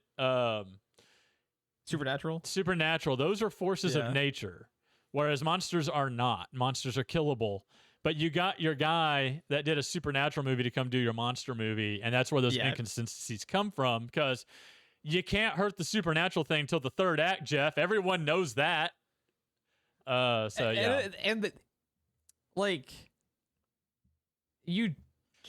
like they didn't watch the first movie. It's weird. There's a big inconsistency of the Predator himself. Like, there's also, and it's like, it's so convenient. Like you said, it's like all of a sudden it's like Danny Glover hits him like 7 consecutive shots. He's super cop. What do you want from me, man? He hit him with all the loose cannon shots. That was the loose cannon. Yeah, that was the loose you cannon. Want Bill Paxton? Not a loose enough cannon. Well, dude, it's too by the book. If I had written this movie, that would have been the name of that sawed-off shotgun. It would have been loose cannon. I call this baby a loose cannon. Yeah, what's up with the name on the gun at the end? So is there like lore behind that name that I'm not familiar with? Yep, and it's a character you have seen because he's in Prey. Oh yeah. I think we talked about that in Prey, but I forgot. We did talk about that in Prey. He's in the comics. Okay. So I believe the name first shows up in Predator 2, and then he's some kind of retconned it. He's some big deal in the comics, and he was such a big deal that when they did Prey, they put him in there, and they put him giving his flintlock to the girl in Prey. Okay. And the fact that that's coming from another Predator means that this one flintlock is being passed back and forth between our two species. That's really cool. If you think about it. This movie did not do that, but Prey set that up, because in Prey, she has the flintlock. She's the one that she starts with the flintlock because the dude gives it to her. So sorry, go ahead. That means at some point a Predator took that as a prize from someone who had the flintlock, right? Yeah. So the inference is that this one pistol since 1715 or whenever they came in Prey is being passed back and forth between our species. All I was gonna say is, like, it's totally unfair to Predator 2, but having watched Prey, and Prey is just like made for me. I fucking adore that movie. I think it's such a good like sequel, such a good soft reboot, whatever you want to fucking call it. I think it encapsulates like every fucking thing that's cool about this character concept and these movies. And for the same writers in Predator 2 who fucking like helped create this as a character concept to like so miss the mark on some aspects of the character is frustrating to me as a Predator fan. And which I only, it's like I'm critical out of love, because I love Predator. Are you talking about the Predator himself as a character? Or are you talking about Danny Glover's character, or just the characters in general? It's hard to say specifically. Because I love the character of the Predator in this. They gave him a lot more personality than the one in the first one. It's tough. I also think part of like what sets apart these two movies, and why I think the first like 45 minutes to an hour of it just straight up doesn't work for me, and I was feeling the time. This movie feels like 10 minutes to me. I love this movie so much. I was feeling the time. And the third act flies by. The third act is fun as hell. I love the third act. It's really fast paced. It's fun. It's what I want. But what makes the first like Predator movie like intense is the characters that the Predator is killing are like the main characters you've been following. Most of the scenes that the Predator is like taking people out, it's like the fucking cartel dudes. Yeah, I don't fucking care. Like when he starts taking out the main characters, you're like, oh shit, anybody can die. I like that guy. He was cool. I don't fucking care when you like, and I the fucking drug lords are getting taken out by the Predator. Like, I don't fucking care. You and I saw this in two completely different lights. And at that point, I think part of that is from the director's like slasher background, because that works for slashers because people just want to see like Michael Myers and Jason Voorhees fucking kill people. That's part of the genre. That wasn't necessarily like part of Predator. It was all for a purpose. It was all like meaningful. Like everything that happens in the first Predator is meaningful. Almost nothing that happens in Predator 2 is meaningful until like the third act. I have to disagree at that point. Yeah. What like I understand like the partner getting killed like makes the canon even looser. But like the gangs amount to nothing. All of the red tape with the CIA dudes amounts to nothing. They all just end up getting fucking slaughtered until the backup dude, until the fucking Serenity guy bails at the end. It's just like, okay. Weird subplots that just like fucking go nowhere when I just want to see the Predator. Well, also, we don't know what they might have had in mind for a third movie. If the stuff with the Men in Black was going to go further, and this is where they're introduced. They just made them so uninteresting that I wouldn't care if they did continue their storyline. It's just like they're which like is also a hallmark of slashers, right? It's not a slasher movie, though. It's not, but people making it are. The people making it are making it like I feel like the writers maybe had like different things in mind for this movie, but because the director is a director and is the head honcho, like, no, we're making it more like a slasher, and it's just like, that's, for me personally, that's a disconnect from what makes the first movie good. And again, not his fault. Shouldn't have been hired for the role. That is the producer. That's Joel Silver's fault. That's not the director's fault. He came in with an eye to make the movie the way that it is, the way that it ended up being. And for me, that's not what I'm looking for. I'm looking for Prey. I want Prey. I don't want this. Yeah, does that make sense? You're too soon. This is 1990, buddy. We ain't got to pray yet. Yeah, but it's the same writers. Like, that's if it had been different writers, I'd be like, whatever. But like, come on, guys. So you're making Shane Black look real good. It's like the missing piece of the puzzle for the second one. I really believe that is the main thing, and I can't find any information on why he wasn't involved in this one. Probably because his career had just taken off so much. He was off making his own shit. He's like, "Fuck you guys, I don't want to." I ain't got time. I ain't got time to bleed for sequels. I ain't got time to read. I'm a goddamn sexual Tyrannosaurus. Dude, he was making so much fucking money off of those scripts. So all of his scripts are so fucking good. So the way I saw what was happening. Here's where you're wrong, Geoff. Here's where your opinion is shit. No, so in my mind, the way it was working was you have the Captain America sequence with Danny Glover at the beginning. But we're just like real quick. I love the scene when the Riot Shield dudes walk out like they got fucking Dark Souls great shields and they immediately get noob tubed to death.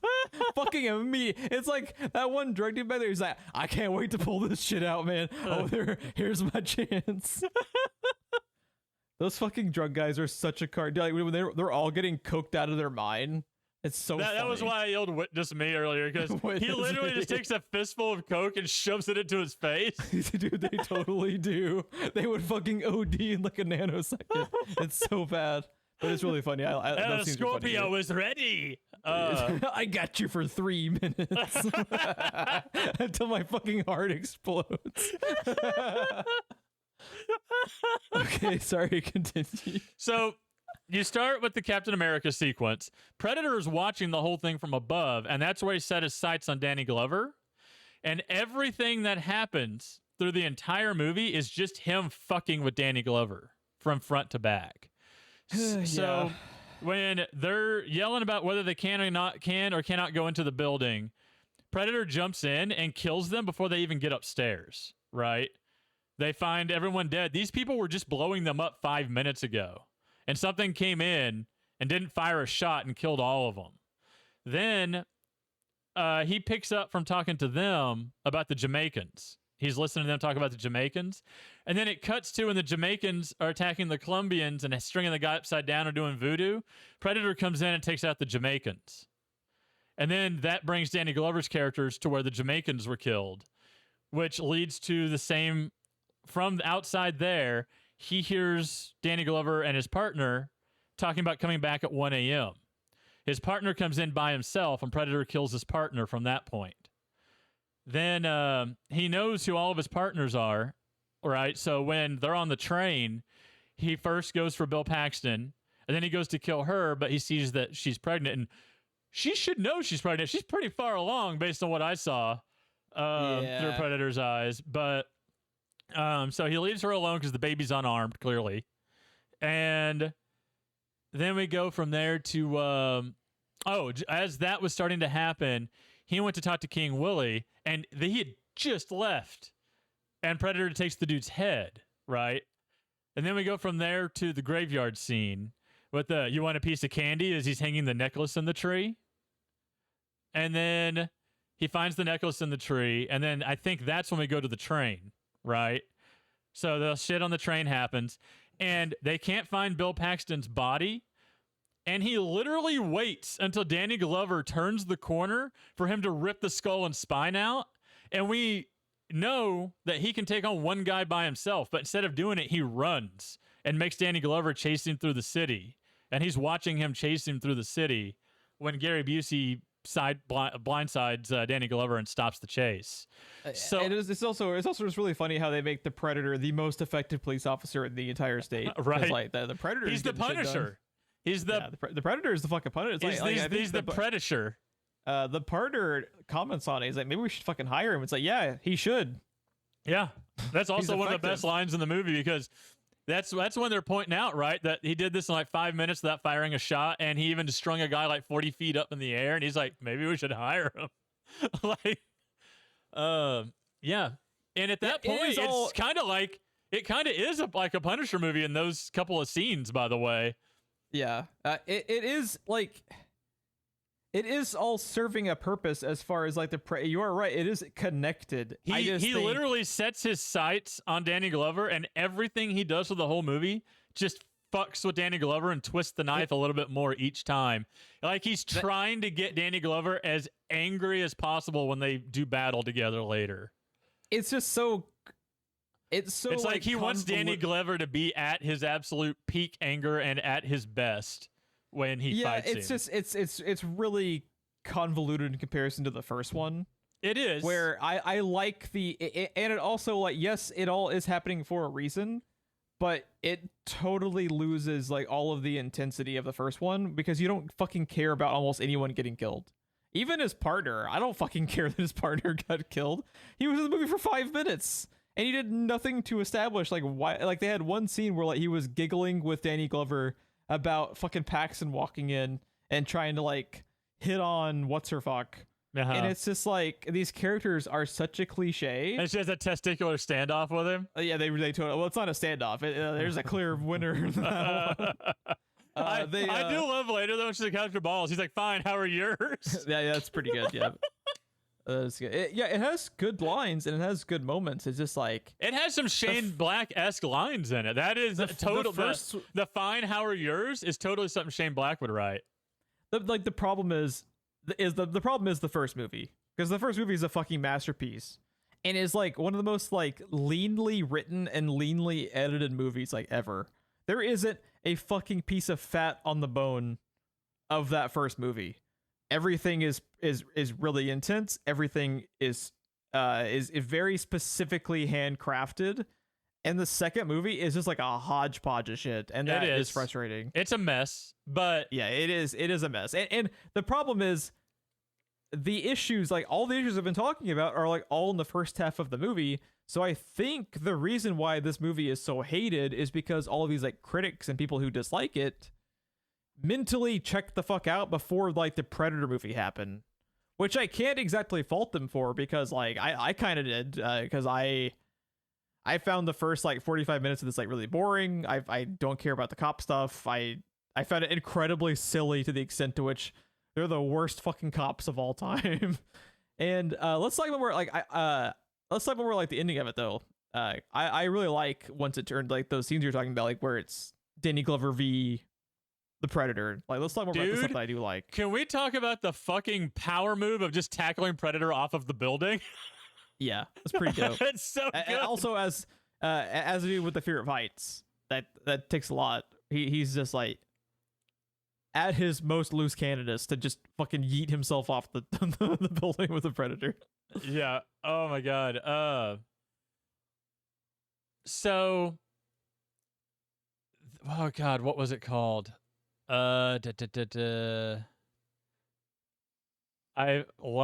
I wrote it down on my phone. Hang on, because I never knew what this was called, and this is the first appearance of one of my favorite Predator weapons, the Smart Disc. The Smart Disc, is that? It's what he kills Gary Busey with. It just wait, so that was not in the first one? I didn't remember that not being in the first one. I don't remember that weapon being in the first one at all. Okay, yeah. I don't remember the spear being in the first one at all, and the spear is a staple. Yeah, he uses the laser targeting thing. Yeah, he uses the plasma cannon. He uses his like mounted blades. Yeah, like the gauntlet of like. And he uses his bare fucking hands. Yeah, he does. But I fucking love the first. In this one, he has the portable spear. Right, he's got the Gamora spear. Then I do think it's hilarious where like they show Danny Glover walk over to the Predator spear, and instead of like trying to stab the Predator, he just shoulder checks his ass off the building. Yeah, it's like, I'm too old for this shit, bro. We're going off the building. I'm too old for this shit. Yeah, really, I like that part. Dude, every time I see that though, when he just yeets him off the building, it's just like, what a fucking power! Like, I'm going down and I'm taking you with me. Yeah. Oh. Dude, when he uses his own spinning blade thing to like take off his hand at the detonator. Yes. The way the Predator stops himself while with one arm sliding down the side of the building is awesome. No, one of the best things in the movie is when he grabs the thing right before he does the cut. The Predator knows what's coming. The look on his face. When it cuts to his face, you just see the fuck look. Awesome. That scene is fucking awesome.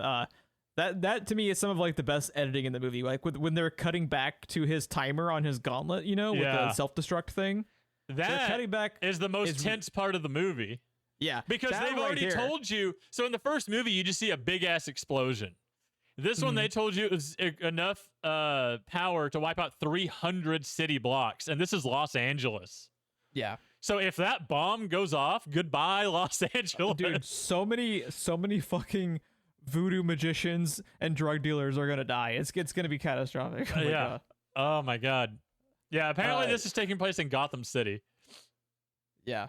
So, dude, when he's sliding down the side of when the Predator is trying to stop himself like Wolverine, and trying to stop himself is so good. It's so cool. Yeah.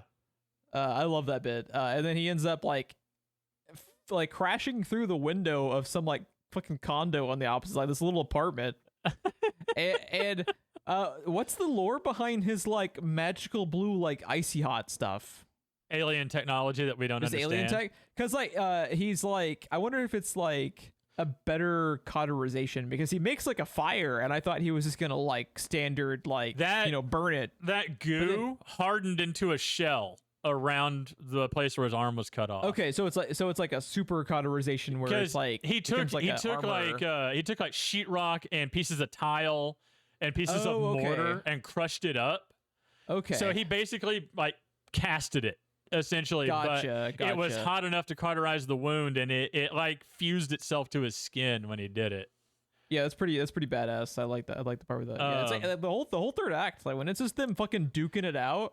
It's awesome. And he's in a fucking hurry, because as he's doing it in the background, Danny Glover is just back there coming down the drain pipe like the itsy bitsy spider. Dude. Good, one of my favorite lines in the movie is Danny Glover saying, "Maybe I'll get lucky and fall." I love that. I almost wonder if that's ad-libbed. Because I could totally see that. That sounds like something that Danny Glover would just fucking say. Yeah, and it's also like, it's almost like something he ad-libbed in like what was supposed to be like just a transitional scene, and then ends up being like a scene with dialogue. It totally seems like it was ad-libbed. I agree. Yeah, I love it so much. I love that. Also, was this the first thing to like make it canon that Predator and Alien are in the same universe? Because you see like the xenomorph skull in the background. Yes. Did you see this? It was okay. Quick question: had you seen this before you watched AVP to where this like was a geek out moment for you back in the day? Oh yes, this was a widely known thing. Okay, so you watched this and you saw that and you like geeked the fuck out because you saw the Xenomorph skull. Yes. It was actually like okay. And the reason that happened is they are both 20th Century Fox. Yeah. So they have the rights to both. Yeah. Oh, I also fucking love that they don't call attention to it. It's just in the background. Yeah, the camera doesn't pause on it or anything. They don't pause on it. They don't have like a dun dun dun, like shit. They don't have anything at all.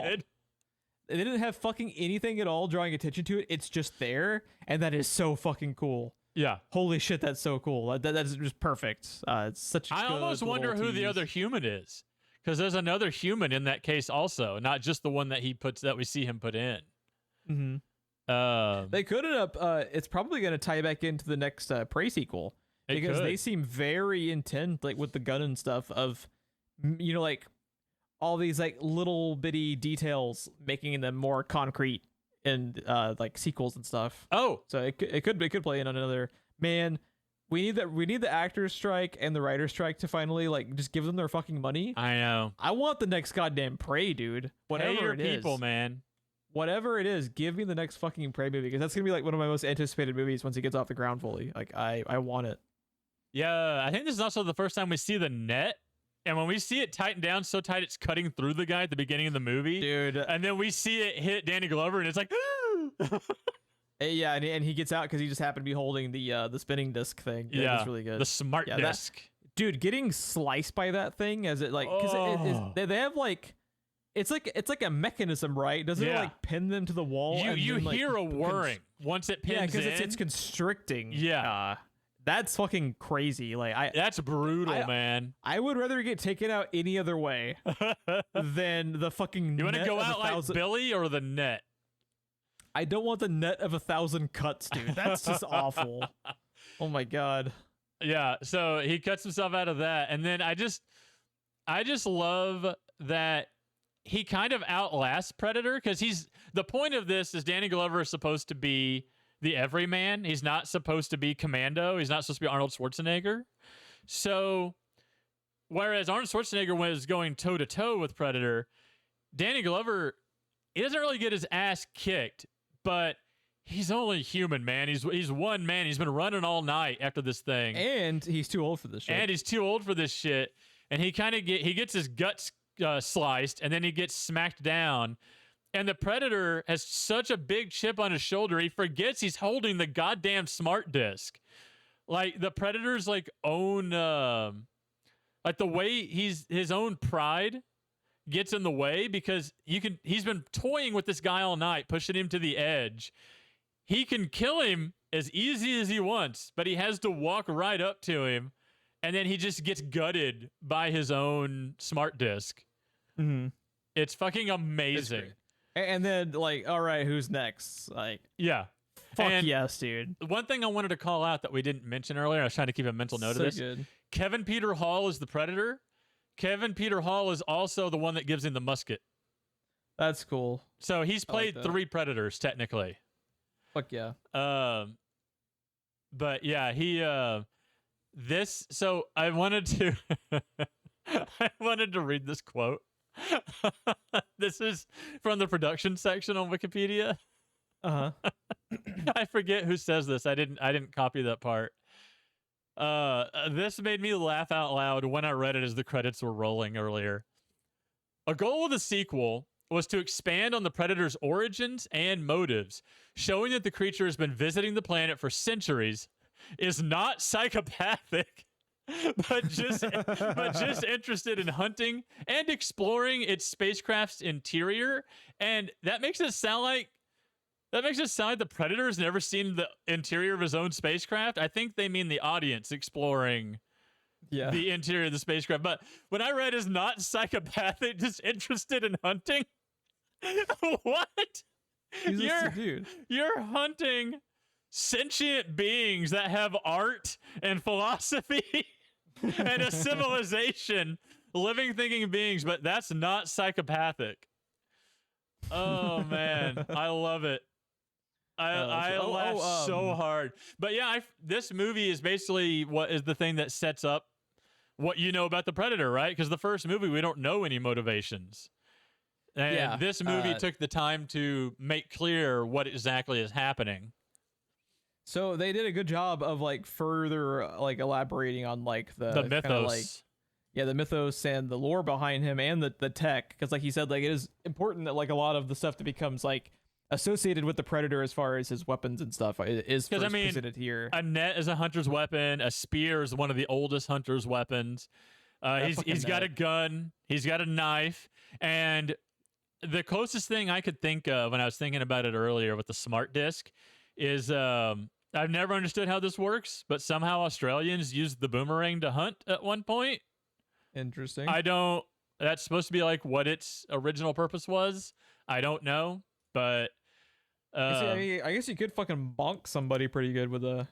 But that was the closest thing that I could come up with on the analog for that. That or frisbee golf. Predator just loves frisbee golf. Dude, that fucking net. So like when I watch back on the net. Just real quick, when I watch Gary Busey just get fucking bisected. I have no visceral reaction to that because that's too outside of the realm of like mirror neurons. That, and as far as brutal deaths go, it's not quick, but it is fairly quick. You're going to go into shock and pass out before you even bleed to death. Yeah, it's like how Cole says, you know, you got cut in half the good way, not the hard way, you know.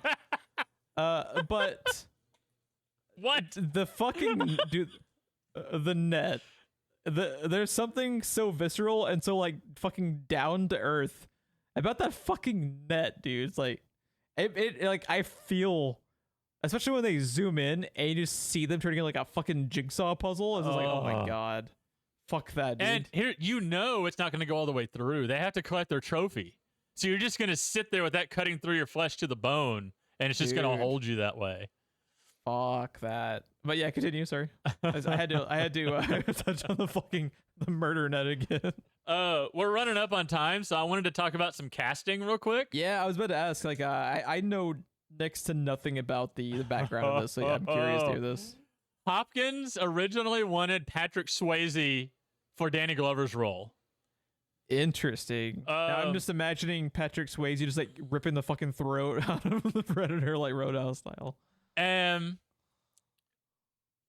Busey was their second choice for the Men in Black role. Please tell me it was Christopher Walken. Arnold Schwarzenegger. It was supposed to be Dutch chasing down the Predators. Okay, now I would assume they would change his reasoning and everything. I like that. I think that's interesting. Arnold, like him like putting together like the task force to hunt the fuckers down is really cool. I like that idea. Yeah. That makes a hell of a lot more sense than just crazy ass fucking Busey walking around like, quit fucking up my crime scenes. Like, Arnold Schwarzenegger had notes and wanted $250,000 more.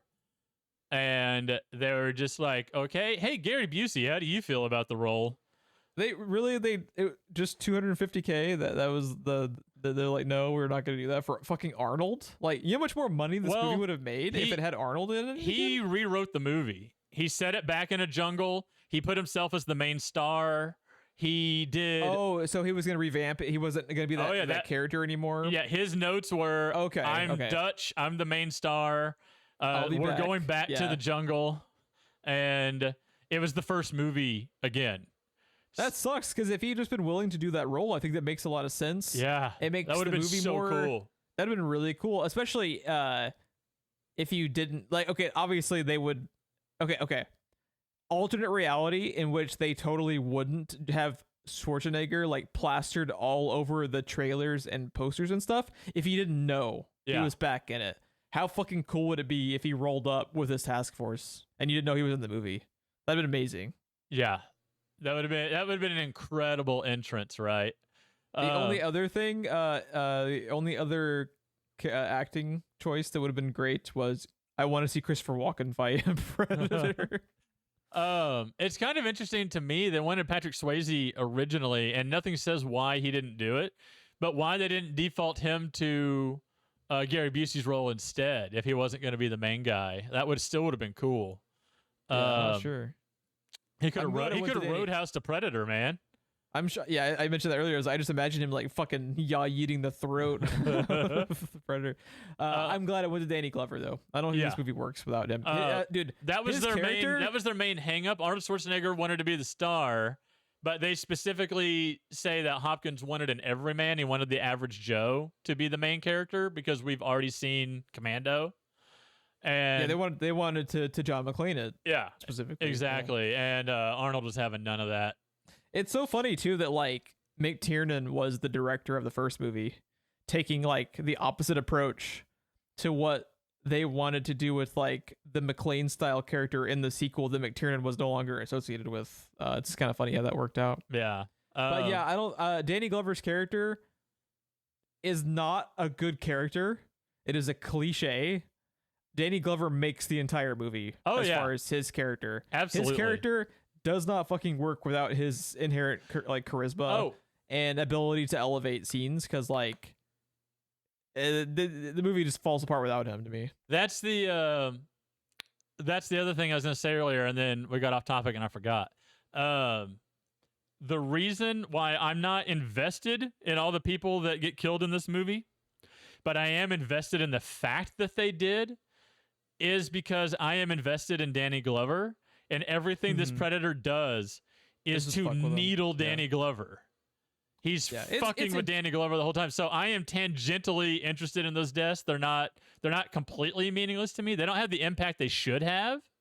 Yeah. But they do make a sense, and they do have an impact on me because I'm interested in Danny. Again, I'm not saying his character's name.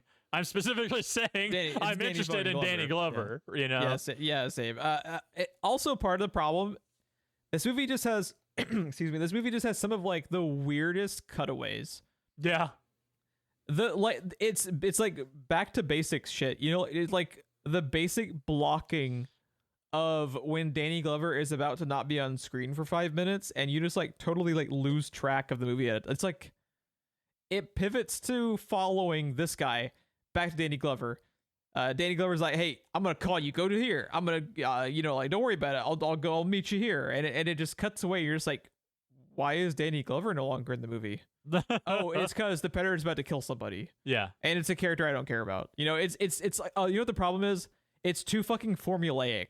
It becomes like too predictable. It's like, oh, well, these people are all dead by the Predator, and you want to know why? It's a slasher movie at that point. Yeah, the slashing moments like of kills in those types of movies, which I'm not, by the way, I'm not shit talking slashers. Like, I like Halloween. Like, we talked about, some slasher movies I like. It's just that's not the Predator, and the director didn't get that because the director wanted to make a slasher movie because that's what he fucking do. See? So it's like, this is all fixed if you just have a different fucking director. But then the movie isn't the way that it is, and then you don't get this like weird ass hodgepodge of just like crazy randomness that makes it what it is. And it's just a really fucking bizarre movie. Yeah.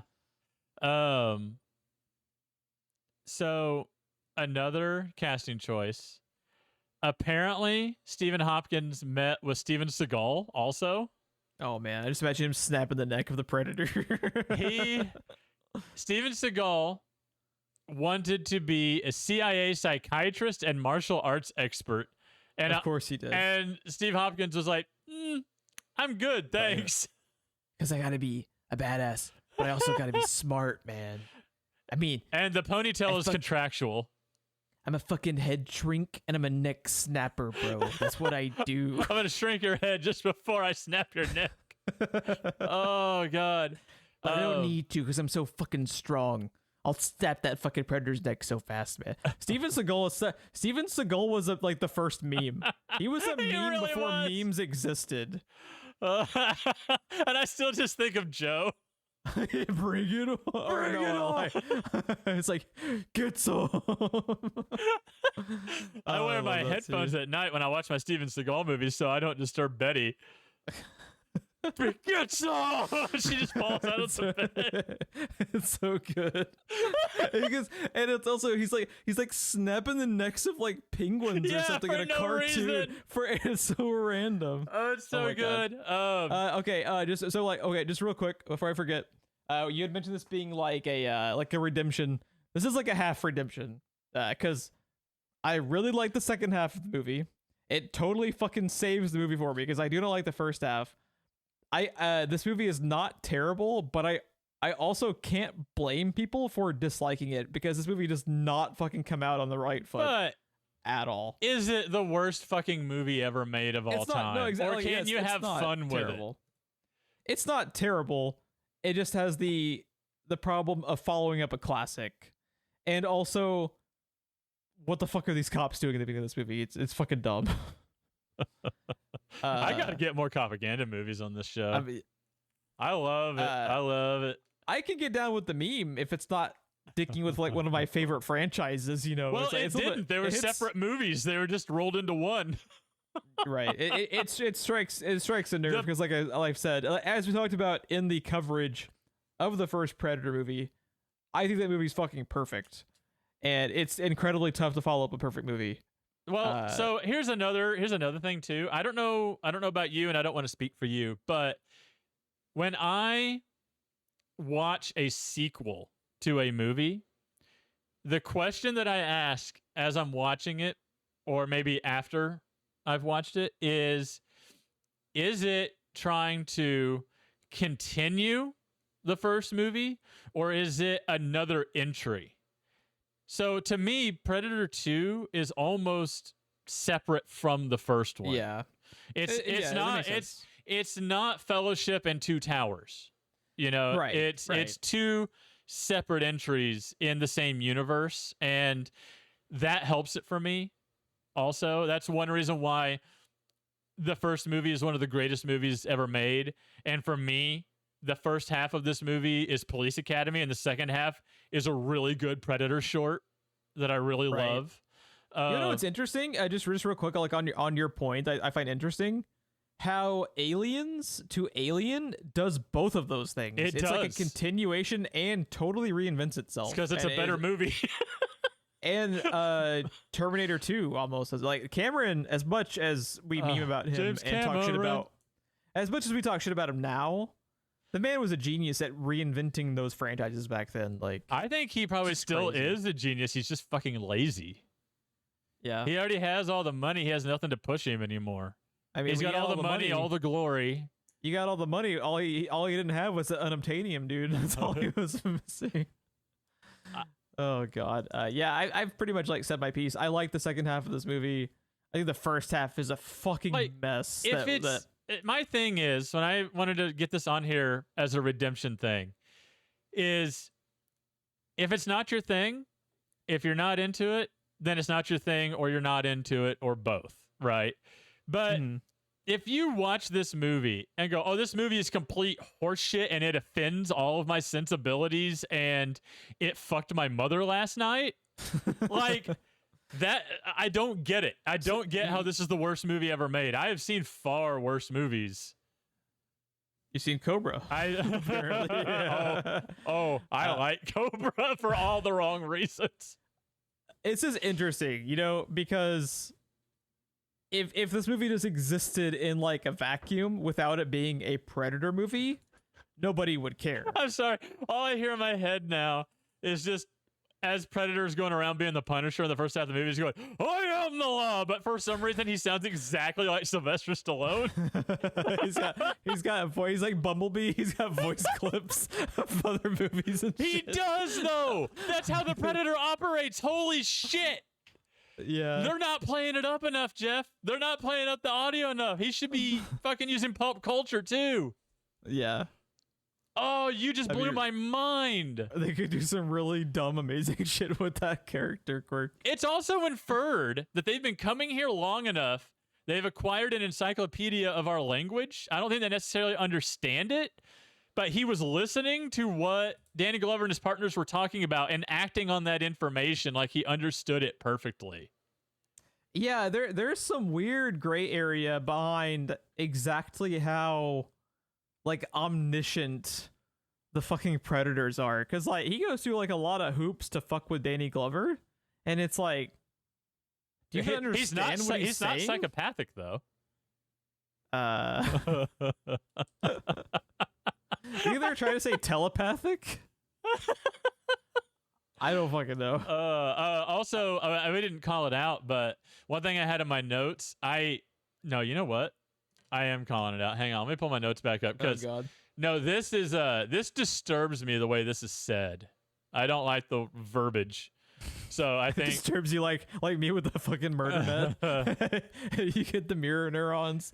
It fucking viscerally affects you to your very core. I don't like this. This makes me uncomfortable. Okay.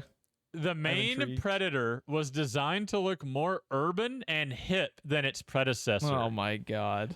What? I already feel gross enough with all the fucking. Is this every time they just real quick? Every time they have a Jamaican character say "mon," I cringe almost to death. I almost prefer the murder net when they just like, oh my goodness. We talked before. It was like what 33 years ago, different time. Still feels fucking gross. It wasn't okay then. It's not okay now. But it is such a painfully phoned in stereotype. Yeah, it was bad even for 1990 because not like it is racially insensitive, obviously, specifically by our eyes now, by our standards in 2023. However, it was offensive just as a lazy trope back then, and that part also was cringy. Just like when he's talking about fucking smoking, you want some ganja. It's like, come on, I man, did like his. Gross. You might consider cutting back or whatever it is he says. Yeah, I mean it's like they have good lines all throughout the movie. Because they did the police academy thing of he opens the door and the smoke just rolls out as he gets out of the car. You might think about cutting back. Yeah. But yeah, what were you gonna say? Yeah, apparently this is an inner city predator. That's so gross. It's so gross. But we didn't even talk about the thing that skeezed me out in the last in Children of Men. But anyways, the design changes include ornamentation on the forehead, which is steeper and shallower, brighter skin coloration, and a greater number of fangs. And they cite the reason for redesigning the predator is they wanted him to overall look the same, but to be slightly different because this is a different individual predator. Like they don't all look the same. Not all people look the same. And it's the same species, but it's a different individual of that species. So they felt it was important, especially since he's acting different, right? They don't all hunt the same, right? This predator has a different personality. The logic makes sense. It's the verbiage is very problematic. It is. It's a good design thing that they did, but just they need a better way to describe it. To look more urban and hip. That hurts my soul, dude. I feel like they look at the predator and see dreadlocks and I've got it. And I just it's bad. There are parts of this real gross. I feel like that's been a running theme accidentally with some of the movies we've covered the last few months of just really problematic shit that we're having to bring up in the analysis because it's so brutally bad. Yeah, the thing I realized after we quit recording in Children of Men, I know we try not to connect these episodes because each one is supposed to be individual, but a thing that I wanted to point out is in an interview, Cuarón had said, he said this in an interview years after the movie came out, I believe. It was either on the promotional tour years after it came out that he was trying to make London look more war-torn and war-dirty, just grungy and stuff. And he said that he had to tell the set designers several times on set to make it more Mexican. Yikes. I mean, well, you have a Hispanic name, my dude. Why? I don't think that makes it better. That's it's problematic, but that is a stereotype you are perpetuating that is not a good one. Yeah, that is very problematic. And also just all you gotta say, make it look more fucking dystopian. Exactly. You don't have to specifically say it needs to look like fucking Mexico. And he made a point in this interview that he had to say it several times. This is a thing he said over and over. Interesting. And he said that like it was a good thing. I was like, no, don't do it. Isn't it crazy how just so we've been talking about some aspects of this from 33 years ago, but just how insane it is to talk about some stuff that happened like 8 years ago or 10 years ago. Yeah. Like it's crazy, but want to try to get us out of here before the 2 hour mark, like we usually kind of aim for. I know this one went long, but I really like this movie, and it's a fun episode. There's a lot of fun. It was a really excellent choice for this show because we didn't just agree over and over for an hour. It's such a strangely put together hodgepodge of a movie that it makes for interesting conversation. You know, it's not cut and dry. And real quick, something I probably should have said at the top of the episode that just struck me is it's worth mentioning that I saw this movie as a kid. So this is one of the movies I watched with my dad a lot. We watched and the scene Predator of you 1 and 2 seeing the xenomorph over. skull alone would make the entire movie for me if I saw it in that context back then, because that's fucking awesome. Yeah. That's the type of shit that like you will remember geeking out, you know, like when you were a kid, because it's just such a cool Easter egg. And it has like, you know, like really important implications for what would, you know, come in the future and for the franchise. I don't feel like I am predisposed to this movie because I loved it as a kid also, but I also don't think that discounts my good or bad opinions on it, you know? Oh, yeah, not at all. Like, because this movie is problematic, and a lot of the things that you brought up, I agreed with. I didn't say a lot of it, but when I did disagree, I spoke up. The rest of the time, I agreed with a lot of what you said.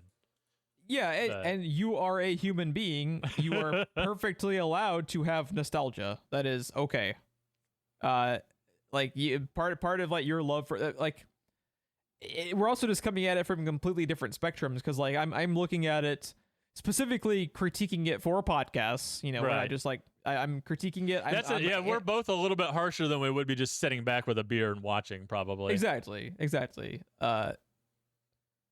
I just get the mental image of the what was the coked out dude? What's the like? I don't think he has a name. I think they are El Scorpio. El Scorpio, I think is his name. But isn't that the gang name? He's specifically credited. I think he is El Scorpio. I think it's that dude. Let me see. Yeah, he's credited. He is El Scorpio. El Scorpio is ready. You know what I found? I forgot to mention this. I had this in the back of my head. I didn't write it down. What's up? The dude that says that line you're talking about, El Scorpio is ready. Do you know who I think he is? Who's that? He has a stunt credit for Hot Shots Part 2. I think he's Geronimo jumping out of the plane. No shit. What a fucking absolute icon, dude. That's amazing. As soon as I saw Hot Shots Part 2, the first thing that popped in my head was Geronimo, me. That's awesome. Yeah. Put him on SPR Mount Rushmore just for that. It doesn't say who he is. He just has a stunt credit. And who else could it have been, dude? Yeah, it's got to be him. That's fucking amazing. Oh, it's so good. Oh my god. Anyway, I feel like we're waffling here at the end. So like I said, I view it as like a half redemption. It is absolutely not a dumpster fire. It is a dumpster fire at times, but you just gotta hang in there till the third act, and it becomes a really solid Predator movie and saves the movie for me. But yeah, there's a lot of problematic shit because it's a movie in 1990, so of course there is. The writing and directing is really, really spotty at times. But yeah, overall, I still like, I would say overall I like the movie. It's not one I am like rushing to like rewatch again instantly, like Prey or the first Predator movie, which I consider kind of like instant classic type films for me. But that's purely looking at it as someone analyzing it with 2023 eyes, judging it, you know, based on the script, how much I like other entries in this franchise. So I'm going to be hypercritical because I have like, you know, like a stake in the fight, you know? Well, also that type of filmmaking, the picking a genre and kind of making fun of it while also making a really good movie in that same genre, like the first one does, that is a specific and very difficult type of filmmaking to do. And one of the reasons why the first Predator is so good is because they did that so well. Like, it's not that Predator 2 is bad because they did that so bad. It's Predator 1. One of the reasons it's so good is they managed to do that so well. There's a lot of movies that try to do that. There's few that do it well. Most of the time, it blows up in your fucking face. Yes. And a lot of the times it does in Predator 2. But yeah. I'm in the bag for that kind of movie. And I can watch that part ironically and love it just as much as when we get to the Predator part at the end. And I would argue, you know, partway through the second act is when we start changing over. But still, oh man, I really like this movie. I have a platform. I wanted to make my case for it. I feel like I have done that. That's why I came with papers, Geoff. How often have I come with notes? Yeah, this is the first time you've, I think, ever fucking had notes that I can recall. I think I did on The Thing and Alien. But like this, so you almost got to think of it like a fucking record with like an A and a B side, and you're in the camp for both sides. Yes. So it's like a perfect like mishmash for you because you're in the like you love what's happening in the first half. And you love what's happening in the second half. I love what's happening in the second half so much where I'm like, get to that shit quicker. I want to just flip to side B. That's kind of like where I'm at. And I like side B a lot. So that is one of the best analogies I've ever heard because side A on a 45 is the side that they thought would sell. That is the thing that they're wanting you to buy the record. And they just happen to have a side left over for side B. Side A, they thought the propaganda stuff was really helping out, but it turns out the one-hit wonder is on side B, as is most of the time the case in music. The song that is remembered is usually on side B, and the Predator stuff in this is on side B. And I feel like when this movie is good, it's good, and when it's bad, it's bad. Yeah. You know, but I'm in the pocket for a bad movie also if I can have a good time with it. So yeah, this is like, I don't think this is a bad movie, but this is a textbook like Ron movie. Yes, this has elements of like a textbook Geoff movie. You just kind of have to like seek it out. You got to be looking. I for have picked some shit for this show. I do not think this is in that camp. This is more along my taste, because remember the premise of the show is we are showing each other movies we think the other one should be watching, not necessarily what just our favorite movies are. So I've picked a lot of shit just to kind of either sometimes say, hey Geoff, look how dumb this is, or hey Geoff, you're gonna hate this. Whereas Predator 2 is legit like one of it's not like in my top 10 favorite movies. It might not even be in one of my top 20, but I do really enjoy this movie. And like I said at the top of the show, this is a divisive thing to say, but I've never seen a bad Predator movie. So yeah, I probably the first one is the best, but I've never seen a bad Predator movie. I need to revisit the most recent one, Predators. I also need to revisit the Predator. Shane Black, the directed one by Shane Black. You know, which I also didn't, which everyone hated. You and I thought was fine. Yeah. Obviously, it's not a fucking masterpiece or anything. We both thought it was fine, but I have only seen that once, and I've only seen Predators once, and it has both been several years now that have passed. So I can't say for sure as far as like my current thoughts on them, but I also have never watched one of these that I despised off rip. I really like Predators, and I really like the third act twist in Predators that everyone hates. I think that's perfect. I like it too. I like the twist and of Predators. I think the Predator I've seen once, but I remember liking it, but I learned a tidbit about it that I did not know when we went to go see it. It is set between Predator 2 and Predators. Interesting. Did you know that? If I did, I'd forgotten about it because I don't think I did. Yeah, I didn't know that. I thought we were going chronological order. I had no idea. Yeah, me too. That it was set in the timeline between 2 and Predators. Yeah, I did not know that. But man, I don't know how that changes things. That's the part that confuses me. I don't remember anything in that movie linking any of the other movies together. Yeah, like why even bother? Are we just pretending Predators didn't happen? Is that why? Maybe? I don't know. Maybe what that's supposed to mean is it's a direct sequel to 2. Because they do have that weird stuff with the mech suit and everything else. Like they pulled like a Terminator with it. Yeah. How stuff became like a direct sequel, ignoring specific other sequels because it got too convoluted and shit. Man, I watched Terminator again not too long ago. We need to get Terminator on this show sometime. I don't know why we haven't. Well, we've probably been waiting to have it as like a franchise coverage because we should probably cover at least, what would you say, like at least the first 3, and there's the other entries past 3 I think are interesting to talk about, but I start like just goddamn it, this podcast is never gonna end. I know. It's my fault. I didn't like Salvation.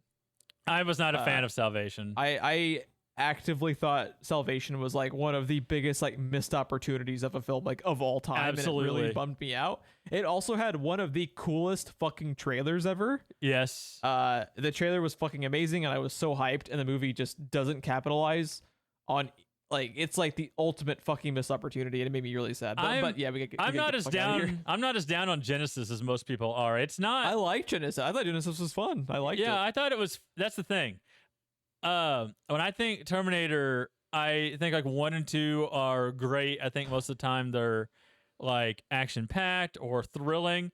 The Genesis is the only one I describe as fun, and I think that's the biggest problem with it. You know, but yeah, it makes sense. Yeah, we let's save it for. I mean, I'm gonna let you finish your point, but like overall analysis, we do need to cover at least most of those movies. What were you gonna say? That's exactly what I was about to say. I think we need to get into Terminator in a franchise month because it's kind of a shame we've done 81 of these over 3 years almost, and we just tangentially mentioned Terminator in other episodes. Yeah, Terminator 2 is like one of my favorite movies as well. And one of the best action movies made. James Cameron. Fucking love that movie. If you would like to follow the show more, we are on Twitter, which I'm just going to specifically refer to it as Twitter because I don't want to make myself sad or angry more than I already am. At SPR Filmcast on Twitter, which has definitely not been rebranded by an idiot. That background though, Geoff, that background. That weathered. You look like a fucking sticker on a binder in 1997 weathered background. It's a sticker on my back bumper of my car. Fucking goddamn Elon. I completely derailed those. Ratings and reviews. Always helpful. If you found us on YouTube, obviously liking and subscribing really, really helps us out. And share us out to your friends. Do you have a friend that loves Predator 2? Hates Predator 2 or anything in between? This has probably been one of like the most fun podcast recordings I think we've had. I think this is one of our best episodes. It's incredibly detailed from like an analysis standpoint, while also like showing the difference for like what you're looking for in this franchise versus like what I'm looking for, and I think it's interesting to kind of like break down what it succeeds at and what it fails at, and we semi agree and semi disagree, so it made for really interesting conversation. Yeah, and now Ron and I hate each other forever now because I didn't absolutely love Predator 2, and that's the end of the show. So it's been a great ride. I'm taking Ron off the building. We are officially too old for this shit, and it's over. So it's later, everybody. What's your movie? Man. The next movie. All right, so we're coming up on October and Halloween. I have the Halloween episode picked out, the one that's going to be like full blown horror, but I want to pick something that's like pretty horror adjacent. At least from what I can tell, it's horror adjacent. I haven't seen this yet, but I wanted to give me an excuse to watch it. Let's cover Nope. I wanted to watch Nope. And I have managed to stay pretty much in the dark where I don't really know much about it. And that's kind of how I wanted to keep it for that movie, because it seems like it's not fully showing you everything that it is, which I like. I find really interesting. So yeah, let's watch Nope. Dude, I wanted to go see that with you in theaters, but I just never found the time. Yeah, it was one of those where it's like I was really interested in it, and I just never got around to it. So it's streaming on Prime. Prime, okay. Yeah. people talked a lot about that movie, both good and bad, before it came out, and then they just stopped talking about it once it came out. I stopped hearing about it. So I'm really curious, like, no one has even talked about it being good or bad. I've managed to miss all spoilers, and I'm not even trying to. Same. I have tried to kind of like, as I do with all movies, try to avoid reviews, avoid kind of like hearsay about stuff, because I want to watch the movie and formulate my own opinions without viewing the movie through the lens of a reviewer. I think one of the silliest things you can do is read a review for every fucking movie that you watch, because you're always viewing it through their eyes. Yeah. You're always fixating on stuff that you might not otherwise have, because you are specifically watching the movie having read like a cliff notes almost of it, of like high points of their analysis, whether they wouldn't spoilers or not. So yeah, I like to stay in the dark on stuff, and I think you were pretty similar. So yeah, I quit watching trailers a long time ago.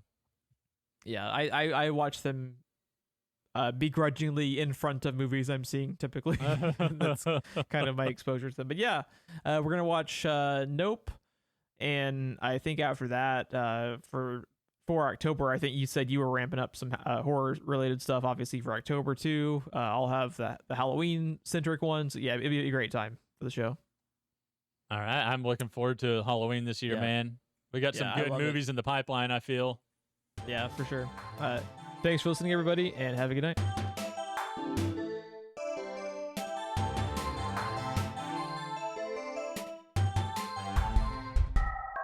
Oh, I don't like this. I don't like the way this feels in my mouth at all. It's got a real bad mouth feel, I'm telling you. It's got a real bad mouth feel, I'm telling you. Mouth feel.